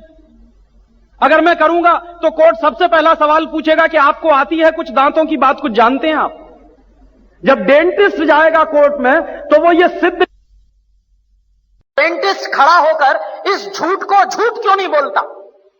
और क्यों नहीं सुप्रीम कोर्ट और हाई कोर्ट में जाकर इस बात को चैलेंज करता? हम तो इसलिए नहीं कर सकते क्योंकि मैं डेंटिस्ट नहीं हूं। अगर मैं करूंगा तो कोर्ट सबसे पहला सवाल पूछेगा कि आपको आती है कुछ दांतों की बात, कुछ जानते हैं आप? जब डेंटिस्ट जाएगा कोर्ट में तो वो ये सिद्ध करेगा कि कोई भी टूथपेस्ट जिसमें फ्लोराइड होता है और 1000 ppm से ज्यादा होता है तो वो सारे के सारे टूथपेस्ट जहर हो जाते हैं, वो पेस्ट नहीं रहते हैं। ये बात अगर मैं कहूंगा कोर्ट में तो कोर्ट मेरी बात मानेगा नहीं, वो पूछेगा आपके पास डिग्री है क्या? सत्य मुझे मालूम है कि 1000 ppm से ज्यादा अगर फ्लोराइड है किसी भी टूथपेस्ट में तो वो टूथपेस्ट नहीं है, जहर है।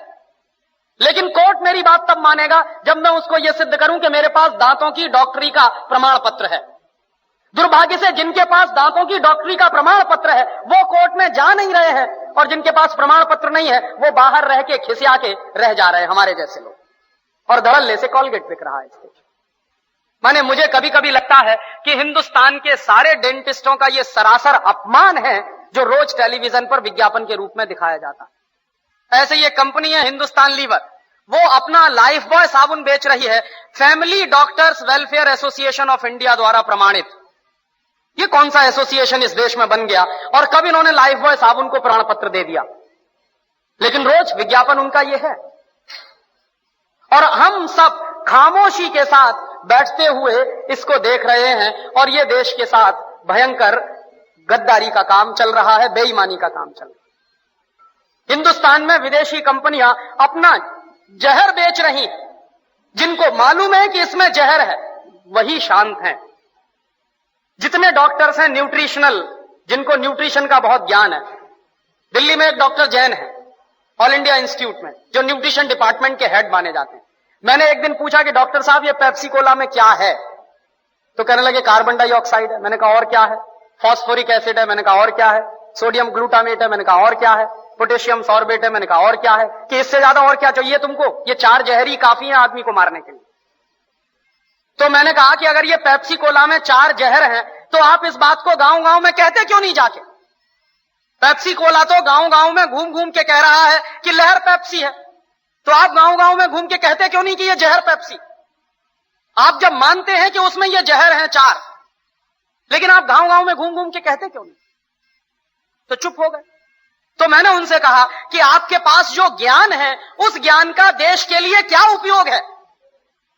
आपने ये जो ज्ञान हासिल किया, डॉक्टरी की पढ़ाई पढ़ी है, लाखों रुपए इस देश का आपने खर्च किया है, और लाखों रुपए खर्च करके जो ज्ञान अर्जित किया है, उसका इस देश को रिटर्न क्या मिल रहा है?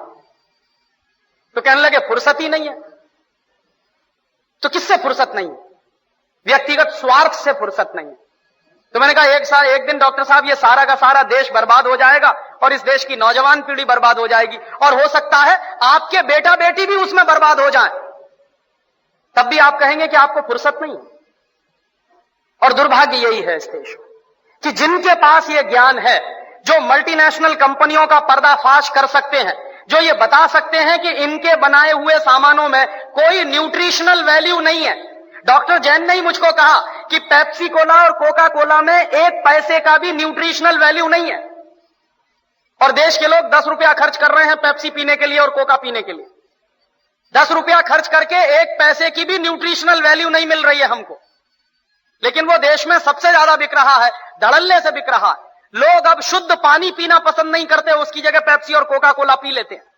तो जिस चीज की 1 पैसे की 1% भी न्यूट्रिशनल वैल्यू ना हो, और वो चीज इस देश में महंगी बिक रही हो दूध से ज्यादा। पेप्सी कोला बिकता है 33 रुपए लीटर का, और दूध बिकता है 14 रुपए लीटर का।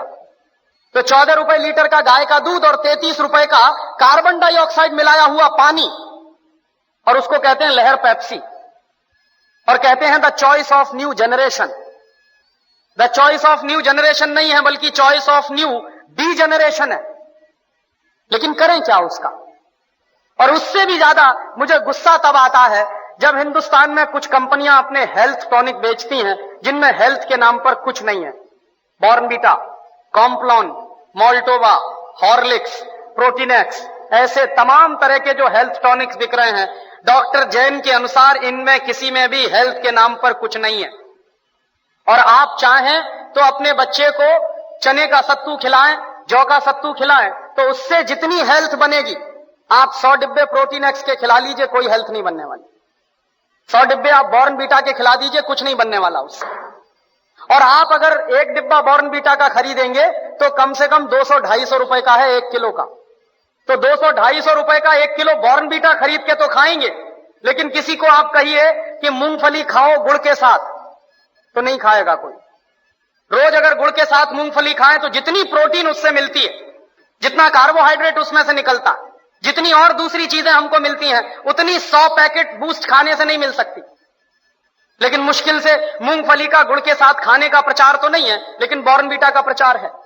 और ये जो बॉर्नवीटा, मोल्टोवा, इन तमाम चीजों में मिलाते क्या है? एक बार मैंने डॉक्टर जैन से कहा कि आपके पास तो ऑल इंडिया इंस्टीट्यूट की इतनी बड़ी लेबोरेटरी है, आप जरा इसमें पता करिए कि ये मिलाते क्या है, कैसे बनाते हैं बॉर्नवीटा। तो उन्होंने 3 महीने के बाद मुझे एक लंबी सी चिट्ठी भेजी, उसमें हर एक के बारे में लिखा कि देखो बॉर्नवीटा कैसे बनता।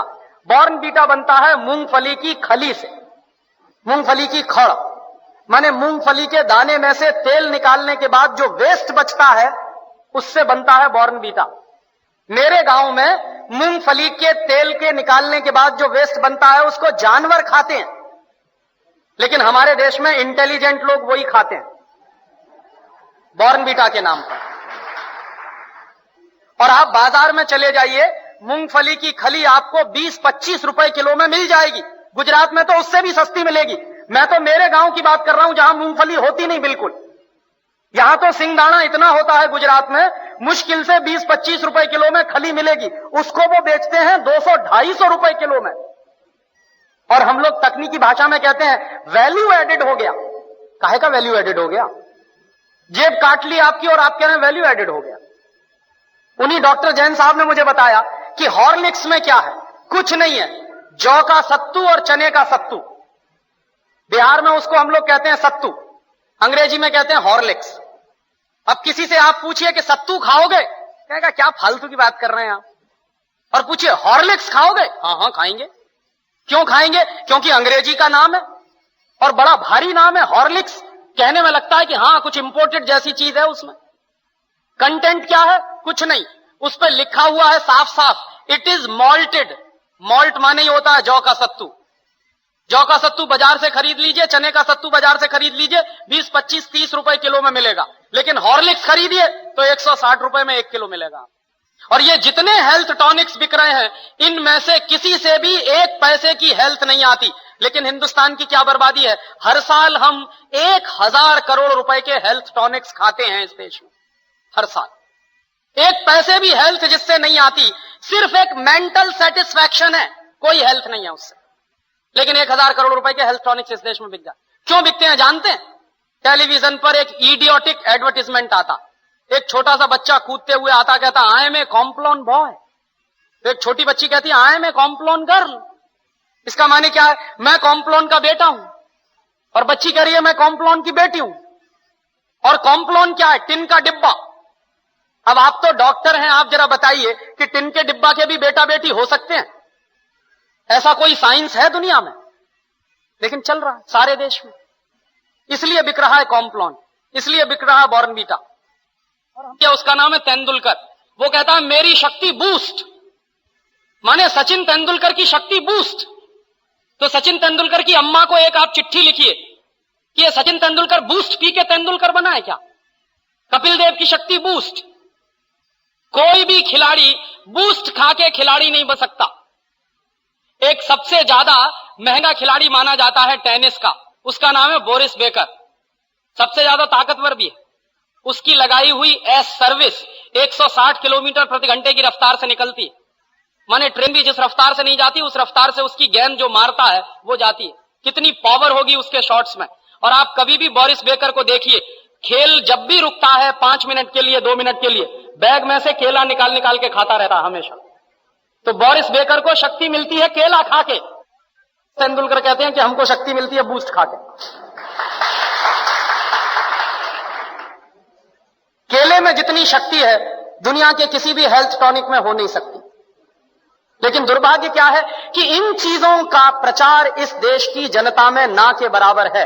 और इस देश की जनता जो है एक अजीब तरह की पैसिमिज्म में जिंदा है। कैसे जिंदा है साहब? शहर में बूस्ट खिलाते हैं तो गांव के लोग भी कहेंगे हम भी खिलाएंगे। शहर में बच्चे को नेस्टम और सेरेलक पिलाते हैं तो गांव की महिलाएं भी कहती हैं कि हम भी करेंगे। क्योंकि वो मानते हैं कि शहर वाले बाबूजी हो गए हैं, इसलिए कि वो बूस्ट खाते हैं, इसलिए कि वो सेरेलक और नेस्टम पिलाते हैं, इसलिए गांव के लोग भी बाबूजी बनने के चक्कर में वही सब कर रहे हैं जो शहर के लोग कर रहे हैं। और ये 100% इस देश के लोगों की इग्नोरेंस है। और ये इग्नोरेंस बिना पढ़े लिखे लोगों में होती तो मेरे समझ में आता कि ठीक है। लेकिन सबसे ज्यादा ये इग्नोरेंस जो है वो पढ़े लिखे लोगों में है, जो डिग्री होल्डर है, जो कहीं से पीएचडी करके निकले, जिन्होंने साइंस पढ़ा है, वही आज सबसे ज्यादा अनसाइंटिफिक हो गए हैं। और तब ऐसी स्थिति में आप पूछेंगे कि हम क्या करें। मैं आपसे बहुत उम्मीद लेकर आया हूं। आप इस देश के लोगों की दुखती हुई रग और दुखती हुई नस ठीक करते हैं। डॉक्टर पर जितना भरोसा होता है किसी पेशेंट को, उतना किसी दूसरे पर नहीं होता। डॉक्टर ने जो कहा वो पेशेंट के लिए ब्रह्म वाक्य हो जाता। डॉक्टर ने अगर कह दिया कि ये दवा तुमको 3 बजे खानी है तो दुनिया जहान में कुछ भी हो जाए वो 3 बजे ही खानी। और अगर जरा आगे पीछे हो गया और उस दवा का कोई भी साइड इफेक्ट हो गया तो मरीज ये मानेगा कि मैंने देर में खाई है इसलिए हुआ। वो ये नहीं मानेगा कि डॉक्टर से भी गलती हो सकती है कभी। तो इस देश में जाने अनजाने आप लोगों की बड़ी प्रतिष्ठा है मरीजों के मन में। और आप लोगों की जब ये प्रतिष्ठा है तो अक्सर क्या होता है, समाज में जब बड़े परिवर्तन होते हैं तो उन बड़े परिवर्तनों को जब बड़े लोग शुरू करते हैं तो नीचे के लोग फिर उन्हीं को फॉलो करना शुरू करते हैं। तो आपसे मैं बड़ी भारी उम्मीद लेकर आया हूं कि इस बड़े परिवर्तन के काम में आप मेरी मदद करें। तो आप पूछेंगे क्या मदद करें? सबसे पहली और सबसे आसान मदद जो आप कर सकते हैं इस काम में वो ये कि जो विदेशी कंपनियां हिंदुस्तान की सरकार पर दबाव डालकर हमारा पेटेंट एक्ट बदलवा रही हैं, उन विदेशी कंपनियों की दवाएं लिखना आप बंद कर दीजिए। महात्मा गांधी ये कहा करते थे कि जब दुश्मन से लड़ाई लड़नी होती है तो दुश्मन को सहयोग देना बंद करते हैं सबसे पहले। वो अक्सर कहा करते थे अपने जो कार्यकर्ता थे कि बापू युद्ध कैसे लड़ा जाता है, तो गांधी कहते थे कि मैं तो अहिंसा वाला आदमी हूं। लेकिन उनसे बढ़िया युद्ध की रणनीति बनाने वाला भी इस देश में कोई नहीं था। वो कहते थे कि युद्ध लड़ने से पहले यह प्लानिंग बनाई जाती है कि दुश्मन को सामग्री कहां से आ रही है, उसको रसद कहां से आ रही है, उसको सामान कहां से मिल रहा। तो दुश्मन को जहां से सामग्री आती है, जहां से रसद आती है, अगर वो सप्लाई लाइन काट दी जाए तो दुश्मन सबसे जल्दी परेशान होगा और सबसे जल्दी हारेगा।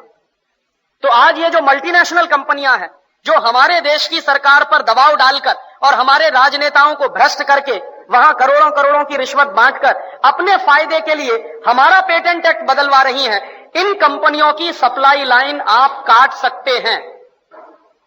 और उसका बड़ा आसान काम है कि आप इन विदेशी कंपनियों की दवाएं लिखना बंद कर दीजिए। जो फाइजर के ब्रांड नेम है वो आपको मैं दे दूंगा, सेंडोज के ब्रांड नेम है मार्केट में वो मैं आपको दे दूंगा, शिवागाइगी के दे दूंगा। जो स्मिथलाइन बीकम है, ऐसी 10-15 बदमाश कंपनियां हैं जो सबसे ज्यादा दबाव डाल रही हैं। तो इन कंपनियों को सबक सिखाने का हमारे हाथ में क्या अस्त्र है? सरकार करेगी नहीं करेगी ये बहस दूर की है। हम लोग पार्लियामेंट में भी दबाव डाल रहे हैं कि वो कानून पारित ना हो, और अगर पार्लियामेंट से नहीं हुआ तो बहुत अच्छा है, लेकिन अगर पार्लियामेंट बिक गया तो उसकी कोई गारंटी नहीं है हमारे पास। तब आप अगर फैसला करें कि पार्लियामेंट बिक गया है, बिक जाने दीजिए, हम तो नहीं बिके हैं, हमारे ऊपर तो कोई ये फोर्स नहीं कर सकता कि नहीं नहीं आप फाइजर की ही दवा लिखिए, या आप सेंडोज की ही लिखिए, या शिवागाइगी की ही लिखिए, या स्मिथलाइन बीकम की ही लिखिए। ये तो आपका अपना फैसला है, आपके अपने हाथ का फैसला। और एक दूसरी जानकारी और दे दूं कि हिंदुस्तान में कंपनियां बेस्ट क्वालिटी की मेडिसिन बना रही हैं। रैनबैक्सी की बनाई हुई दवाएं अमेरिका की किसी भी कंपनी से आप टक्कर ले सकते हैं। सिप्ला और कैडिला की बनाई हुई दवाएं दुनिया की किसी भी मल्टीनेशनल कंपनी की दवा से क्वालिटी में 1% भी कम नहीं है। तो हिंदुस्तान की तमाम ऐसी कंपनियां हैं जिनकी बनाई हुई दवाएं दुनिया की किसी भी कंपनी से टक्कर लेती हैं क्वालिटी में। तो आप अगर एक छोटा सा फैसला करें और आपका ये पूरा एसोसिएशन ये फैसला करे कि हम चूंकि अमेरिकन मल्टीनेशनल और ब्रिटेन के और यूरोप के मल्टीनेशनल भारत सरकार पर दबाव डाल रहे हैं अपनी पॉलिसीज लगवाने के लिए, तो हम इन कंपनियों का विरोध करते हैं और विरोध स्वरूप आप विदेशी कंपनियों का बहिष्कार कर दीजिए। तो जब आप विदेशी कंपनियों का बहिष्कार करेंगे, मान के उनकी दवाएं लिखना बंद कर देंगे, तो अगर उनकी दवाएं लिखना बंद कर दिया हिंदुस्तान के डॉक्टरों ने, तो एक एक विदेशी कंपनी की जमीन उखड़ जाएगी इस देश।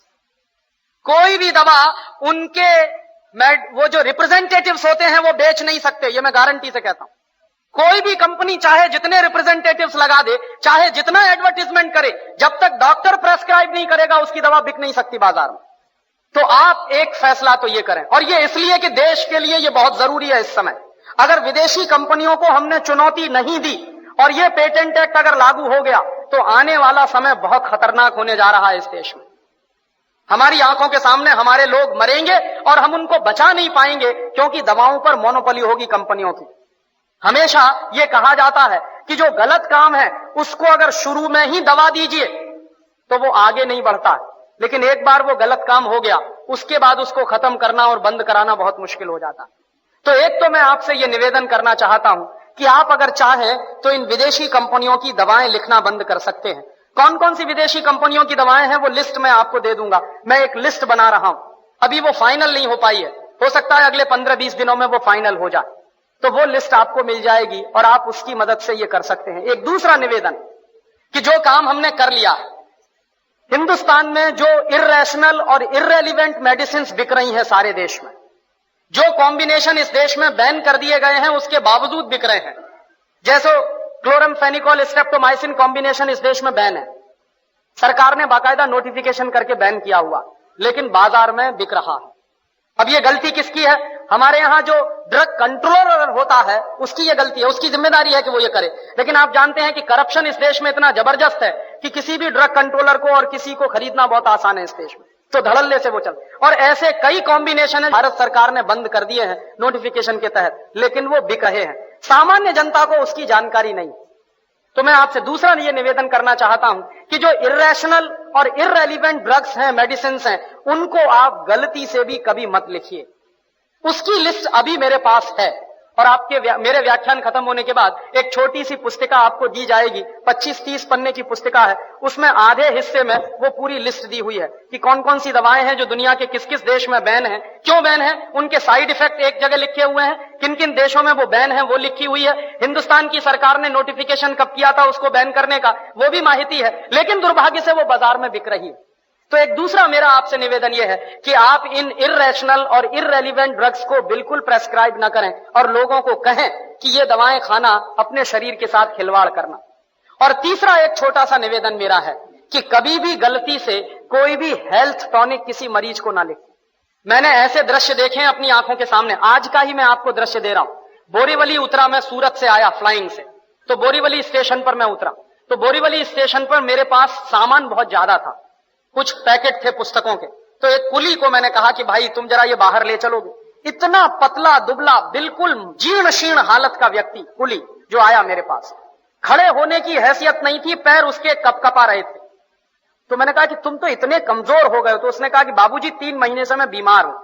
तो मैंने कहा बीमार हो तो कर क्या रहे हो? तो जेब में से उसने एक बोतल निकाली और कहा कि ये टॉनिक पी रहा हूं। तो मैंने कहा कितने रुपए का ये आता है टॉनिक? तो उसने कहा 84 रुपए का आता है। मैंने कहा कितने दिन चलता है? कि 10-12 दिन चल जाता। अब वो कुली जो ठीक से भोजन नहीं कर पाता, ठीक से 2 समय का उसको भोजन नहीं मिलता फुल न्यूट्रिशनल वैल्यू वाला, ठीक से उसको दूध नहीं मिलता, ठीक से भाकरी नहीं मिलती, ठीक से सब्जी और दाल नहीं खा पाता, उसको किसी डॉक्टर ने हेल्थ टॉनिक प्रेस्क्राइब किया हुआ है। कहां से हेल्थ आने वाली है उसकी? और मुझे रोना आ गया अपनी आंखों में कि जब उसने बोतल की शीशी निकाली जेब में से और पिया, और ये मान के कि मुझ में कुछ शक्ति आ जाएगी। मैं जानता हूं कि उस हेल्थ टॉनिक में कुछ नहीं है सिवाय चीनी के और पानी के घोल के, और कुछ नहीं है उसमें। क्योंकि ऐसे बहुत सारे हेल्थ टॉनिक बाजार में बिक रहे हैं जिनमें कुछ नहीं है।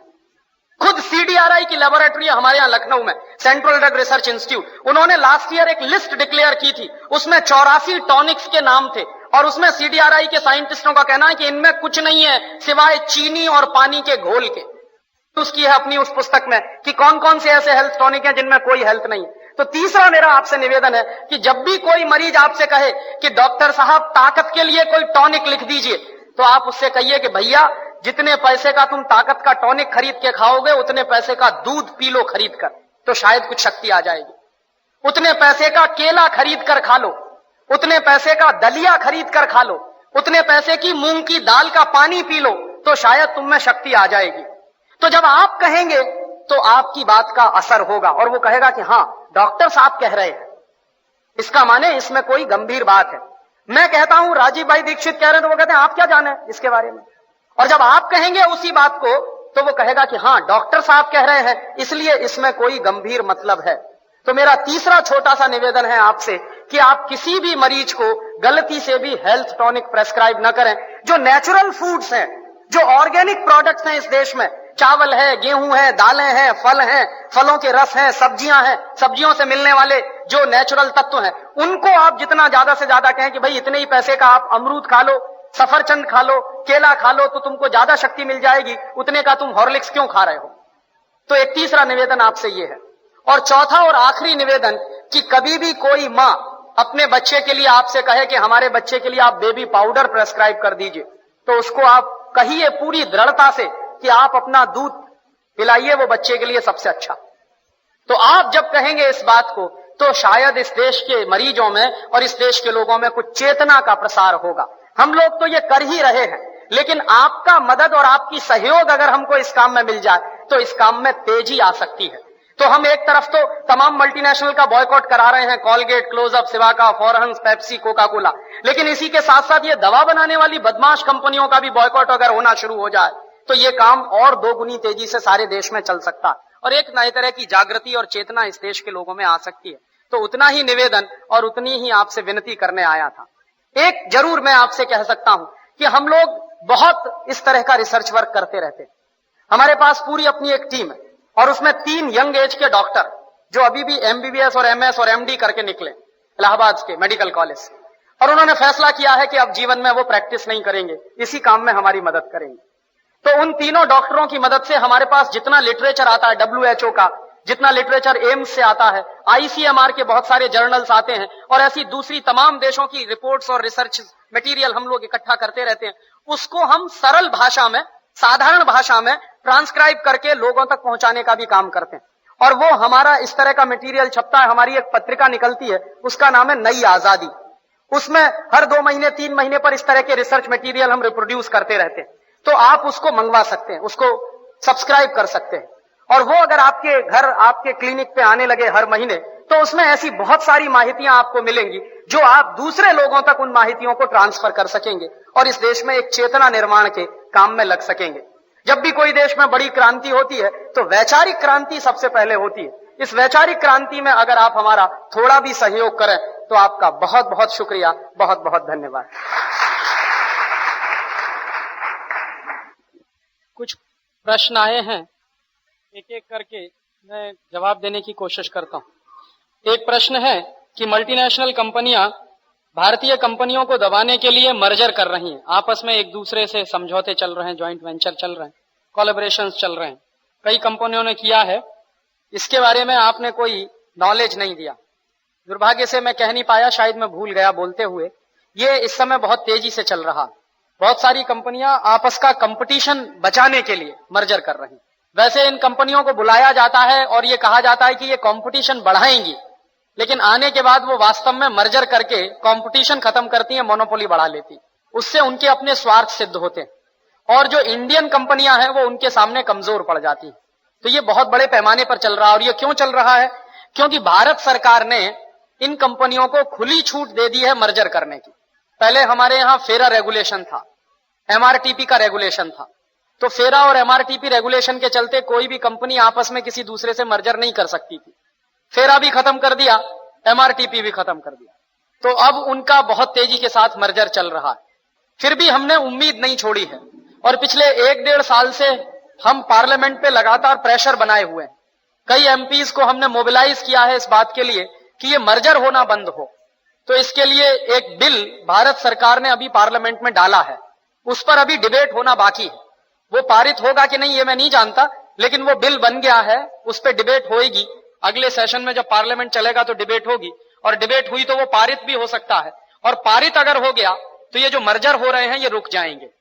वो मर्जर को रोकने के लिए ही इस तरह का एक बिल हम लोगों ने पिछले 6 महीने में पार्लियामेंट पे दबाव डलवा के कुछ एमपीज को मोबिलाइज करके बनवाया है और उसको लागू करवाने की कोशिश कर रहे हैं।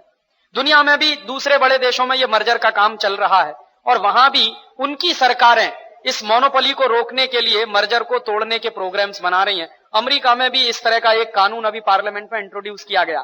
ब्रिटेन में भी ऐसा ही एक कानून टोनी ब्लेयर ने प्राइम मिनिस्टर बनने के बाद अपने पार्लियामेंट में इंट्रोड्यूस किया, क्योंकि वहां भी ये प्रॉब्लम हो रही है कोलैबोरेशंस की, मर्जर की, कार्टेलाइजेशन की। तो हम हमारी कोशिश कर रहे हैं, अब उसमें सफलता कितनी मिलती है ये वक्त बताएगा।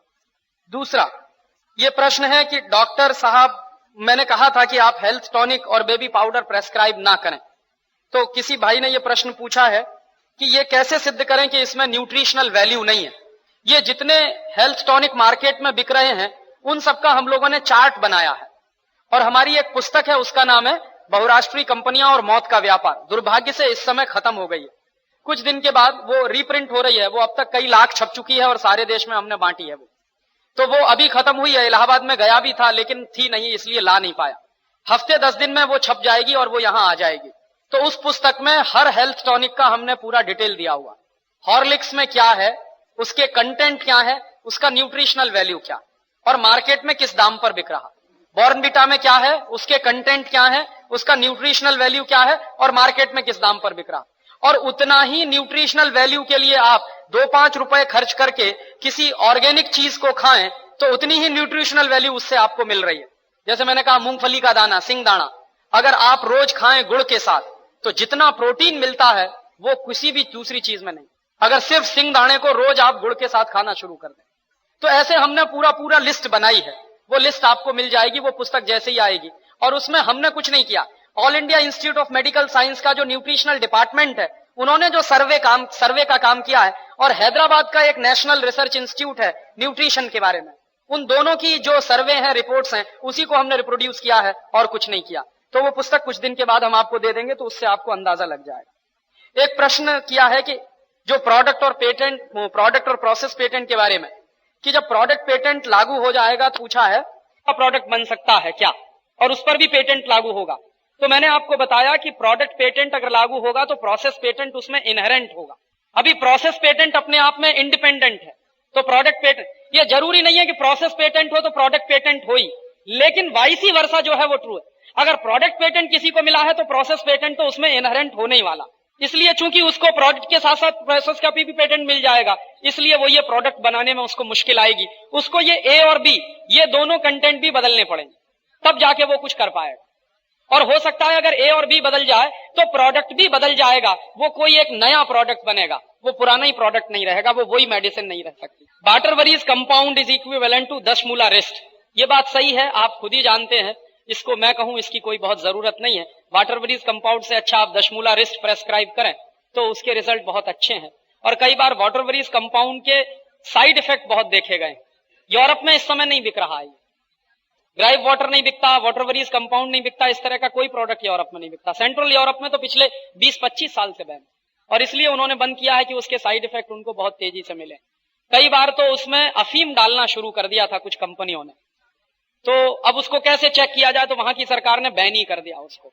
तो मुझे लगता है कि आप जानते हैं तो 10 मूला रेस्ट प्रेस्क्राइब करें तो उससे ज्यादा अच्छा रहेगा। What is the alternative for a mother who can't produce milk for her child, ये बहुत रेयरेस्ट केस होता है पूरे यूनिवर्स में, वेरी वेरी रेयर। ऐसा शायद ही कभी होता है कि जिस मां का बच्चा हो और उसको दूध ना हो। प्रकृति ने कुछ ऐसी व्यवस्था बनाई है कि बच्चा होते ही दूध उतर आता, जब तक बच्चा नहीं है तब तक दूध नहीं, और जैसे ही बच्चा आता है वैसे ही दूध भी आ जाता। तो ये भगवान की प्रकृति की बनाई हुई कुछ ऐसी व्यवस्था है। ये बहुत रेयर कोई केस होता है जिस मां के बच्चा हो और उसको दूध ना हो, तो ऐसा केस मुश्किल से 100 में कोई एक मिलेगा आपको। तो वैसी स्थिति में भी आप उस बच्चे के लिए बेबी पाउडर तो बिल्कुल प्रेस्क्राइब ना करें, आप उसको गाय का दूध प्रेस्क्राइब कर सकते हैं। गाय का दूध बच्चे के लिए सबसे अच्छा है, और वो बच्चा अगर कुछ सॉलिड खाने लायक हो गया है तो केला आप उसको प्रेस्क्राइब कर सकते हैं। बच्चे के लिए सॉलिड फूड में केले से ज्यादा बेहतरीन कोई दूसरी चीज नहीं।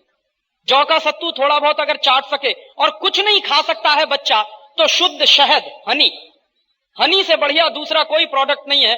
जो बच्चा दूध ना पी सके, जिसकी मां को दूध ना हो, उस बच्चे को अगर आप सिर्फ शहद चटाते रहिए तो उतना ही स्टाउट बनेगा जितना मां का दूध पीने से बन सकता है। तो ये बेस्ट आपके पास विकल्प है जब आप किसी को कह सकते हैं। एक प्रश्न है, प्रश्न नहीं है, वो किसी भाई ने अपनी ही बात कही है, यदि मल्टीनेशनल कंपनियों की फिजूल दवाइयां लिखना बंद कर देंगे तो ये बड़े बड़े गिफ्ट, ये पिकनिक, ये फॉरेन टूर कौन कराएगा।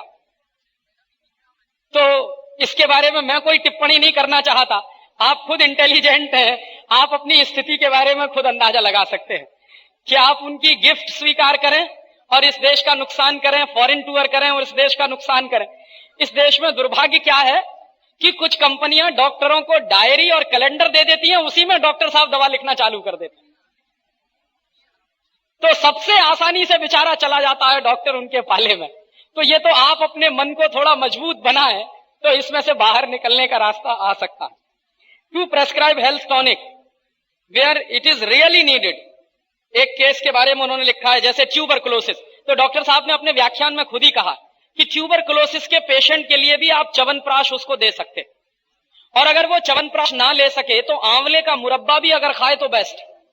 च्यवनप्राश दे सके बहुत अच्छा, नहीं है तो शुद्ध आंवला ही उसको खिलवा दीजिए, वही उसके लिए सबसे बड़ा हेल्थ टॉनिक है। तो कोई जरूरी नहीं है कि ट्यूबरकुलोसिस के पेशेंट को भी आप हेल्थ टॉनिक ही दें तभी आप कुछ कर पाएंगे, उससे ज्यादा अच्छे विकल्प आपके पास स्वदेशी मौजूद है। और डॉक्टर साहब ने अपने वक्तव्य में खुद ही कहा, आयुर्वेदिक दवाओं में भी पेटेंट है क्या? अब तक तो नहीं है, अब तक तो नहीं है, लेकिन अब होने वाला है। अब तक हिंदुस्तान में क्या है कि जो माइक्रो ऑर्गेनिज्म होते हैं और एग्रीकल्चरल पूरा का पूरा टेक्नोलॉजी जितनी है, वहां कोई पेटेंट नहीं है, ना प्रोसेस पेटेंट है ना प्रोडक्ट पेटेंट है। और आयुर्वेद की जितनी दवाएं हैं वो माना जाता है किसी ना किसी पेड़ पौधे से ही निकलती हैं। तो चूंकि किसी भी पेड़ के, किसी भी पौधे के, किसी भी दवा बनाने के प्रोसेस पर कोई पेटेंट नहीं है, तो अभी तक हिंदुस्तान में आयुर्वेदिक दवाओं पर कोई पेटेंट नहीं है। लेकिन ये जो नया पेटेंट एक्ट आ रहा है, इसमें माइक्रो ऑर्गेनिज्म को भी पेटेंटेबल माना जा रहा है।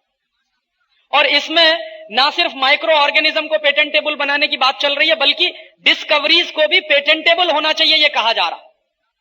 दुनिया में एक गोल्डन रूल है, इन्वेंशन तो पेटेंटेबल होता है लेकिन डिस्कवरीज कभी पेटेंटेबल नहीं होती। अभी लेकिन 2 केस ऐसे हुए हैं। अमेरिका की एक कंपनी है, उसने नीम के 34 प्रोसेसेस पे पेटेंट कराया। अब वो ये क्लेम करते हैं कि हमने नीम का इन्वेंशन किया। अब दुनिया में कौन बेवकूफ साइंटिस्ट है जो ये कहेगा कि मैंने नीम का इन्वेंशन किया? लेकिन अमेरिकन 2 साइंटिस्ट हैं, एक का नाम है टोनी लार्सन और एक उनके साथ है डूडो। तो टोनी लार्सन ने जब पेटेंट एप्लीकेशन फाइल किया अमेरिका में, तो उसने यही कहा कि मैंने नीम का इन्वेंशन किया। दुर्भाग्य से टोनी लार्सन जिस देश में रहता है वहां नीम का पेड़ नहीं होता, अमेरिका में नीम नहीं होता, लेकिन टोनी लार्सन क्लेम कर रहा है कि मैंने नीम का इन्वेंशन किया। तो उसके ऊपर केस किया है। हम लोगों ने ये जो आजादी बचाओ आंदोलन बनाया है, इसके साथ साथ हम लोगों ने एक थर्ड वर्ल्ड नेटवर्क भी बनाया। जैसी पिटाई हमारी हो रही है मल्टीनेशनल के द्वारा, वैसी पिटाई कई गरीब देशों की हो रही है। ब्राजील है, नाइजीरिया है, चिली है, कोस्टारिका है, कोलंबिया है, तमाम देश हैं जो गरीब देश हैं और मल्टीनेशनल से पीड़ित हैं, उनसे शोषित हैं। तो उन 33 देशों को मिलाकर हम लोगों ने एक थर्ड वर्ल्ड नेटवर्क बनाया। तो उस थर्ड वर्ल्ड नेटवर्क की तरफ से एक पिटीशन हमने अमेरिका के कोर्ट में फाइल किया है नीम के पेटेंट के खिलाफ। उसमें अभी बहस चल रही है, उसका फाइनल नतीजा आना बाकी है। उसके पहले एक नतीजा आ चुका है। अमेरिका के एक डॉक्टर ने हल्दी को पेटेंट करा लिया और उसने कहा कि हल्दी की जो हीलिंग प्रॉपर्टी है उसका इन्वेंशन मैंने किया। तो हिंदुस्तान की सरकार ने अमेरिका के कोर्ट में यह सिद्ध किया कि हिंदुस्तान में हजारों साल से हल्दी को दवा के रूप में इस्तेमाल करने की परंपरा रही है। चरक में, सुश्रुत में और हरित संहिता में, हिंदुस्तान के जो 3 बड़े ग्रंथ हैं मेडिसिन के सिस्टम के, इन तीनों में हल्दी के जितनी प्रॉपर्टीज और मेडिसिनल प्रॉपर्टीज के बारे में जानकारियां थी, वो सब अमेरिकन कोर्ट में जब दी गई, तब अमेरिकन कोर्ट ने हल्दी के पेटेंट को रिजेक्ट किया। तो हल्दी का पेटेंट अभी रिजेक्ट हो गया, हो सकता है नीम का भी हो जाए, वो केस अभी भी चल रहा। दूध के बारे में मैंने कहा, लेकिन दूध में भी मिलावट है तो क्या करेंगे? सबसे अच्छा है गर्म पानी पीजिए फिर, दूध छोड़कर। एक प्रश्न है कि आजादी की सुरक्षा के लिए आपके पास राष्ट्रीय स्तर पर क्या कार्यक्रम है? मैं मान रहा हूं कि इस देश में राष्ट्रीय स्तर पर अगर आप सामान्य आदमी को यह बता सकें कि इस देश की सुरक्षा किन कारणों से खतरे में पड़ गई है, तो इस देश का आदमी आपके साथ जुड़ सकता। जैसे कुछ दिन पहले तक एनरॉन जो था वो राष्ट्रीय सुरक्षा के लिए बड़ी खतरनाक कंपनी मानी जाती। अब वही एनरॉन सबसे लाडली कंपनी है महाराष्ट्र सरकार की, जिसको वो गोद में उठा के सारे देश में घूम रहे हैं। तो कल तक जो राष्ट्रीय सुरक्षा के विरोध में थी कंपनी, अब वो अचानक से राष्ट्रीय सुरक्षा की जिम्मेदार कैसे हो गई? सीधी सी बात है, करोड़ों रुपए की रिश्वत। और ये करोड़ों रुपए की रिश्वत वो भी खा रहे हैं जो अपने आप को राष्ट्रवादी मानते हैं। जो राष्ट्रवादी मानते नहीं उनकी तो बात छोड़ दीजिए, लेकिन जो अपने आप को राष्ट्रवादी मानते हैं उनकी भी वही हालत है जो दूसरी पार्टियों की है। तो इसलिए राष्ट्रीय सुरक्षा को खतरा तो राजनीतिक पार्टियों से है, मल्टीनेशनल से, साधारण आदमी से नहीं। तो ये जो राष्ट्रीय सुरक्षा को खतरा पैदा हो गया है राजनीतिक पार्टियों से और बड़ी बड़ी कंपनियों से, तब आप ईमानदारी से लोगों से कहिए कि देश की सुरक्षा को खतरे में डाल कौन रहा? या तो इस देश के राजनेता और या इस देश में मल्टीनेशनल कंपनी। एक तरफ हिंदुस्तान के लाखों नौजवान हैं जो बॉर्डर पर, पाकिस्तान के बॉर्डर पर 3-3.5 डिग्री सेंटीग्रेड टेम्परेचर जहां रहता और नेगेटिव तो -19, -20 पे पहुंच जाता।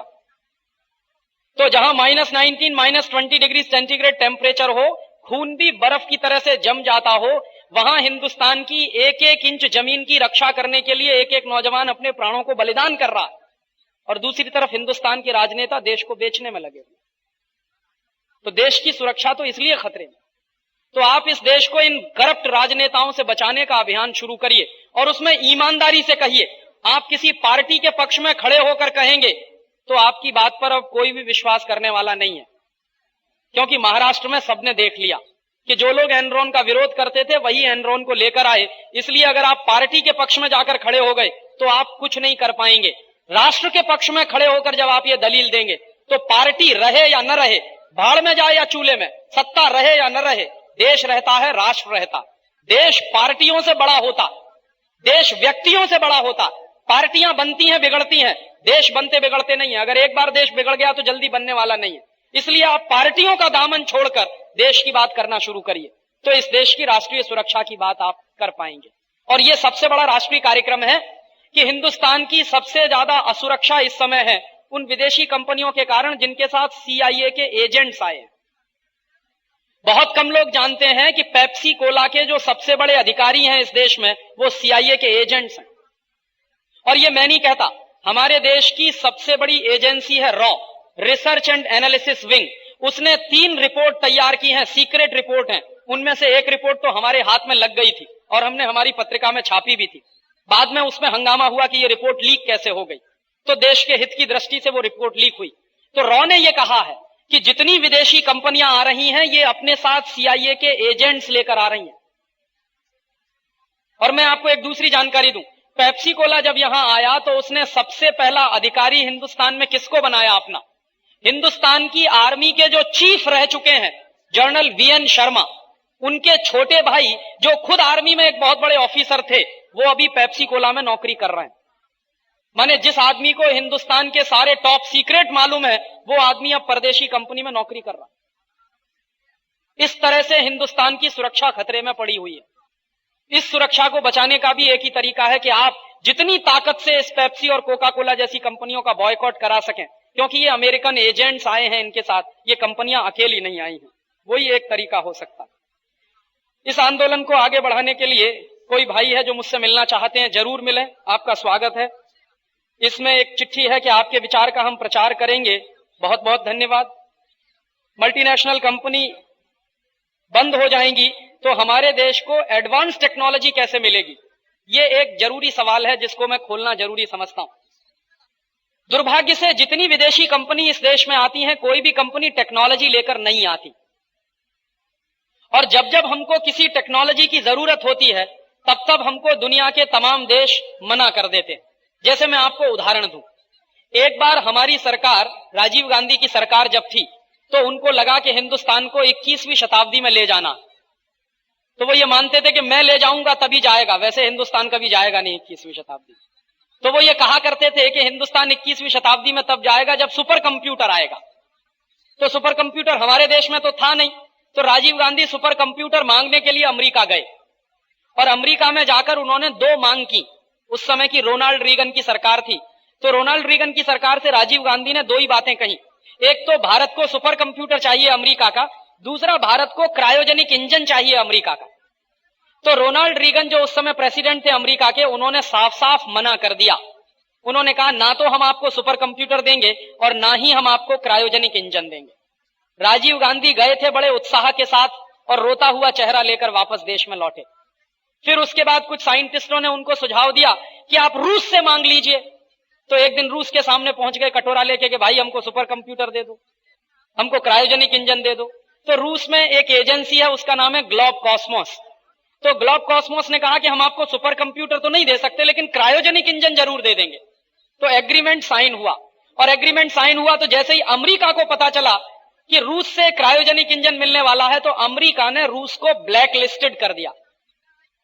और रोनाल्ड रीगन ने धमकी दी बोरिस येल्त्सिन को कि अगर आपने अपना क्रायोजेनिक इंजन भारत को बेचा तो अमेरिका आपकी खैर नहीं है, फिर आप ये जान लीजिए। जब ये धमकी मिली बोरिस येल्त्सिन को, तो बोरिस येल्त्सिन ने वो एग्रीमेंट कैंसिल कर दिया। लिहाजा क्रायोजेनिक इंजन हमको रूस से भी नहीं मिला। तो राजीव गांधी और परेशान हुए। फिर एक बार इस देश में CSIR की मीटिंग हुई, council of science and industrial research के वैज्ञानिकों की। तो उसमें राजीव गांधी ने अपना दुखड़ा रोया हिंदुस्तानी वैज्ञानिकों के सामने। तो हमारे देश के एक बहुत सीनियर साइंटिस्ट हैं, उनका नाम नहीं ले सकता क्योंकि अभी भी वो नौकरी कर रहे हैं, उनकी नौकरी का खतरा हो जाएगा।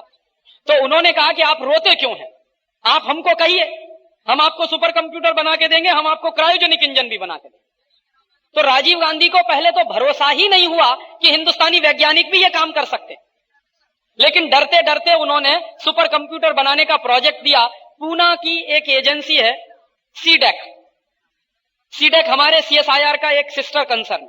तो सीडेक के साइंटिस्टों को प्रोजेक्ट मिला और सीडेक के साइंटिस्टों ने रात दिन मेहनत करके 3 साल में पहला सुपर कंप्यूटर बना दिया। उसका नाम है परम।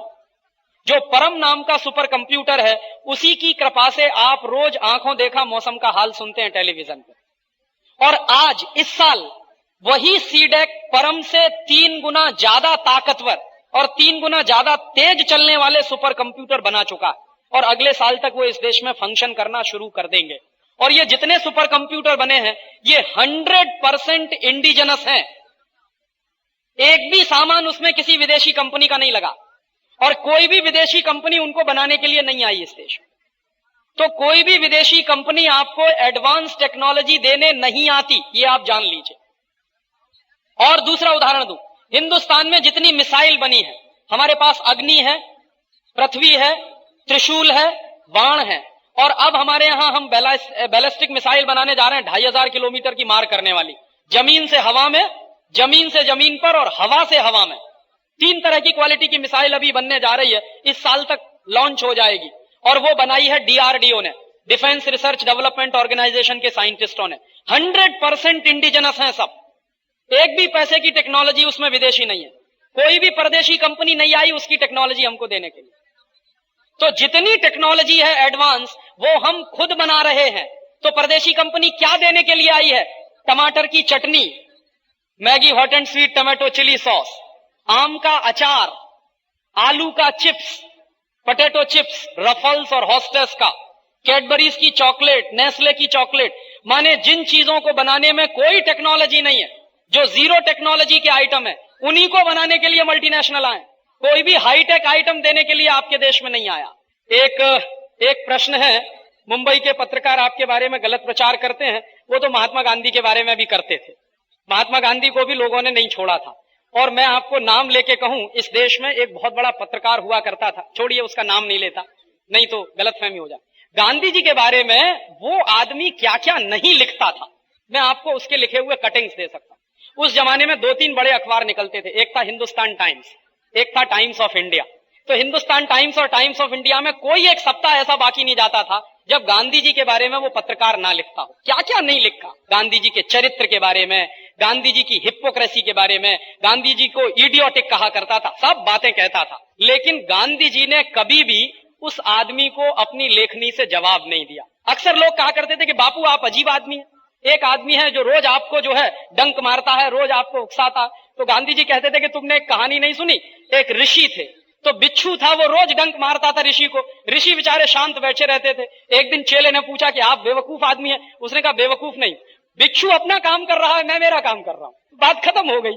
बहुत लोग हैं जो इस तरह की बातें करेंगे, अब उनकी बातों को लेकर हम सिर पीट के बैठ जाएंगे, तब तो ये काम सब बंद हो जाएगा, और फिर मैं काउंटर अटैक करना शुरू कर दूंगा, तो खामखा जो आदमी को कोई नहीं जानता वो आदमी सारे देश में चर्चित हो जाएगा कि राजीव दीक्षित ऐसे आदमी पर अटैक कर रहा है, वो आदमी अननेसेसरी क्यों चर्चित बनाए हम उसको। तो ठीक है, बहुत सारे लोग हैं जो इस तरह की बातें करते हैं।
दोस्तों सबसे पहले तो चैनल सब्सक्राइब करें, फिर लाइक, कमेंट और शेयर करें। और हाँ, हमारा एंड्रॉयड ऐप डाउनलोड करना ना भूलें।